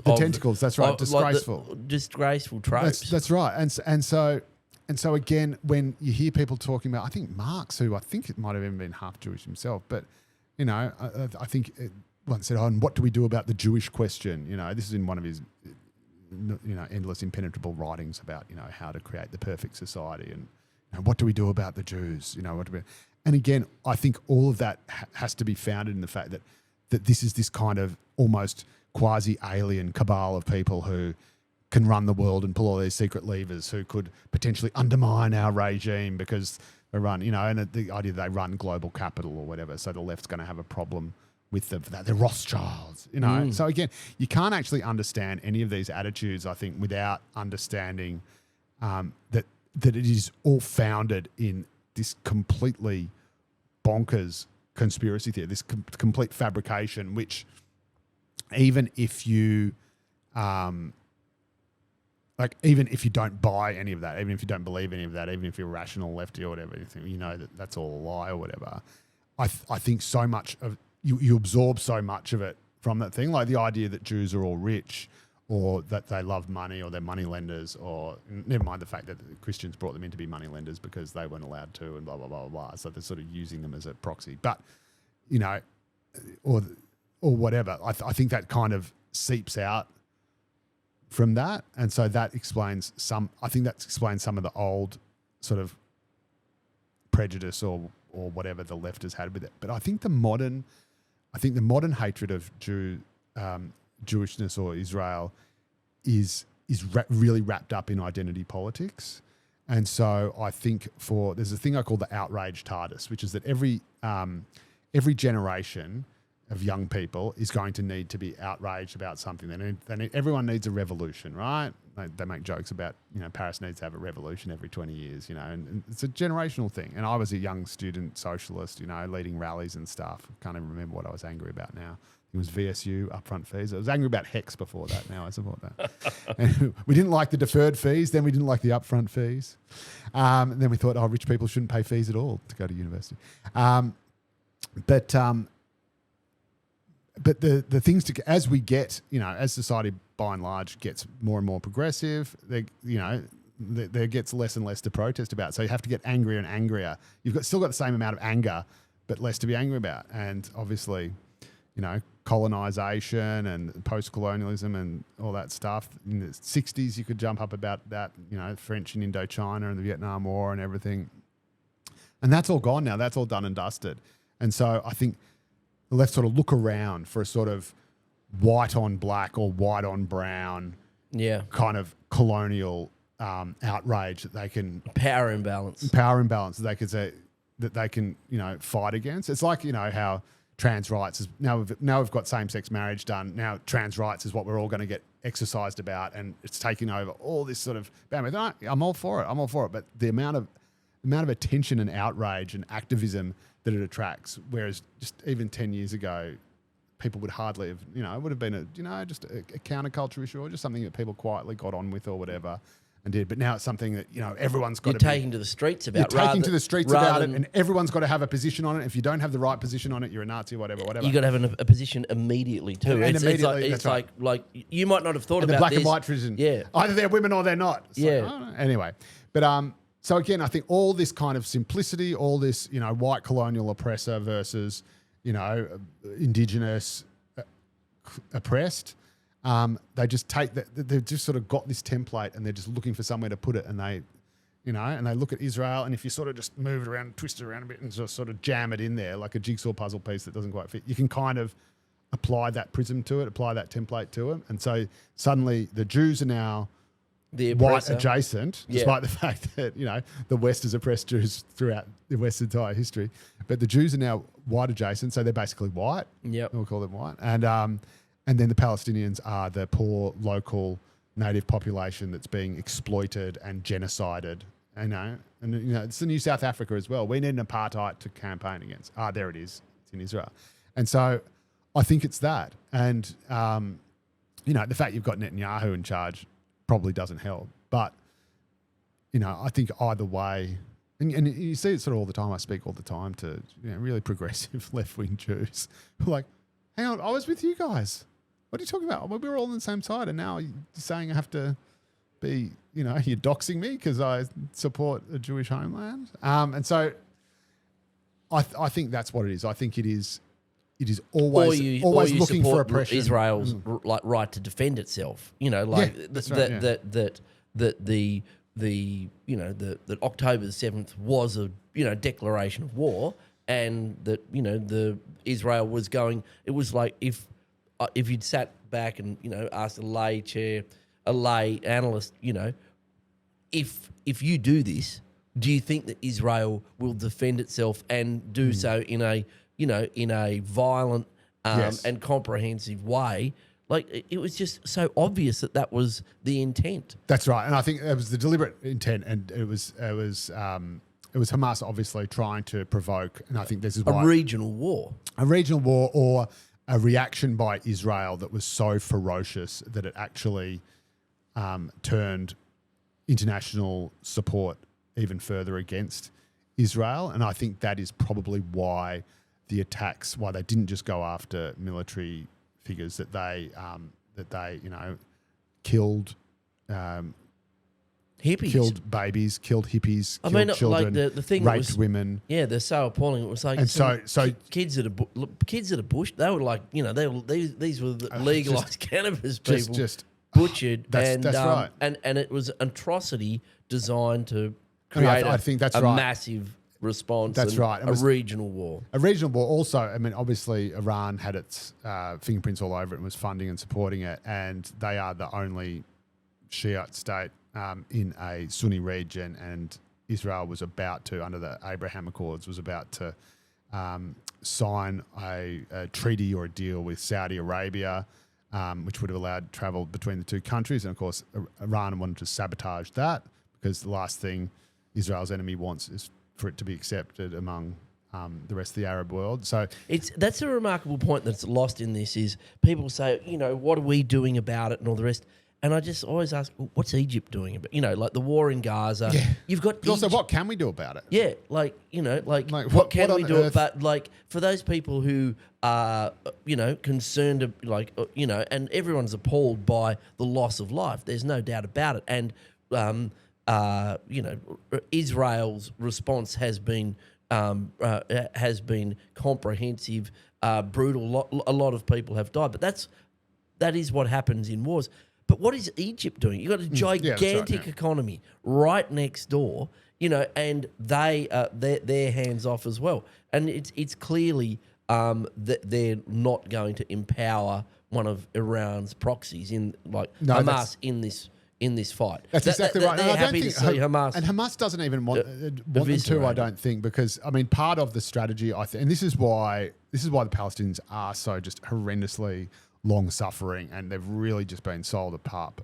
But they basically get told by their leadership, and they sell them a dream, obviously, and of course they tell them that everything's Israel's fault, and they're the ones who are going to fight for Israel, and Fatah, they're not doing enough, and they're all corrupt, and they probably are, and so we're going to really fight for you. And Hamas did some really good pre-selecting for the one election it won in the West Bank, but in the Gaza Strip. But also, if you want to get international sympathy, if you want to get the progressive left on your side, you need children suffering. You need Israel. You need to deliver Israel bombing children, right? And you need to provoke them and get them to make that happen. Same as on the West Bank, where you need refugees waiting not just lifetimes but generations, not no home. And this is why, refugees why they're sort of going for generational restoration of their. So someone who lost their house in Jaffa in the 1948 war, their grandson is demanding that they be able to get that land back, get that house back, while they're in a refugee camp in the West Bank, which is kind of just the West Bank. It's just buildings. It's just where they're staying. So if the bombs stop falling and you don't have the civilian casualties, you lose the international attention, you lose the international sympathy, you lose the protesters marching up and down saying, stop the war in Gaza. If the refugees say, all right, now we'll take a deal and we'll stay here. If refugees give up their claim to be refugees, well, then you no longer have a refugee crisis that you can point to and say, this is what Israel's doing. Aren't they terrible? So the leadership obviously needs to keep its own citizens in, they use them as human shields in the case of Hamas, which is just horrendous, and deliberately build tunnels and military installations underneath civilian things like schools and hospitals or whatever. And again, they're encouraged not to go home and to hold out, never give up, even after you die, and then your child never gives up, and then they don't. And, when they're in these camps that's a strategy that's been used in wars where you have one powerful entity against another, less powerful, like the Vietnam War. The NVA and the Viet Cong did that really well. They embedded their military in the civilian population. This coarse, brutal aerial bombardment turned popular opinion. It's a playbook that has been used. It is, and I think, to be honest, I think it's a playbook that Israel fell for as well, that Netanyahu fell for, and he had his own sort of quite venal political reasons. He had people to the right of him who he had to appease, including kind of crazy sort of ultra Zionists, if you like, who think that Israel has to be all Israeli. There can't be a two-state solution because otherwise the Messiah won't come. As a Catholic, I know he's already come, but so they're going to be one. But so again, I think there's just a sort of I think there are two extremes. I would never sort of make equivalency between Netanyahu and Hamas, but you have a clearly just almost purely evil terror organisation that is prepared to sacrifice tens of thousands of civilians to keep its own operations its own killing going, its own operations against Israel going, and also arguably as bargaining chips for, the release of its extremists. We're prepared to let 40,000 people die over here so we can get, 2,000 of our militiamen and women and children out of Israel. And then you have a very politically vulnerable leader in the form of Netanyahu, who has to appear super strong, who has ultra conservative people he relies upon to prop him up as prime minister, who has to be propped up as prime minister to avoid being prosecuted in the courts for the whatever charges are against him. And so he's a bit like Caesar in that sense, that his survival relies on staying in power, and his staying in power relies upon him appeasing the most right-wing elements of the Knesset, because everyone else refuses to deal with him anymore. And I don't know how much Hamas sort of thinks of that, but I'd imagine they have to be thinking that way, and thinking, right, we can make this guy go absolutely nuclear on us, and then the UN will be forced to give us independence or whatever, or tell us, and that kind of happened. Like, it kind of worked, is the real tragedy of it. So I don't like saying that out loud even, but it kind of worked.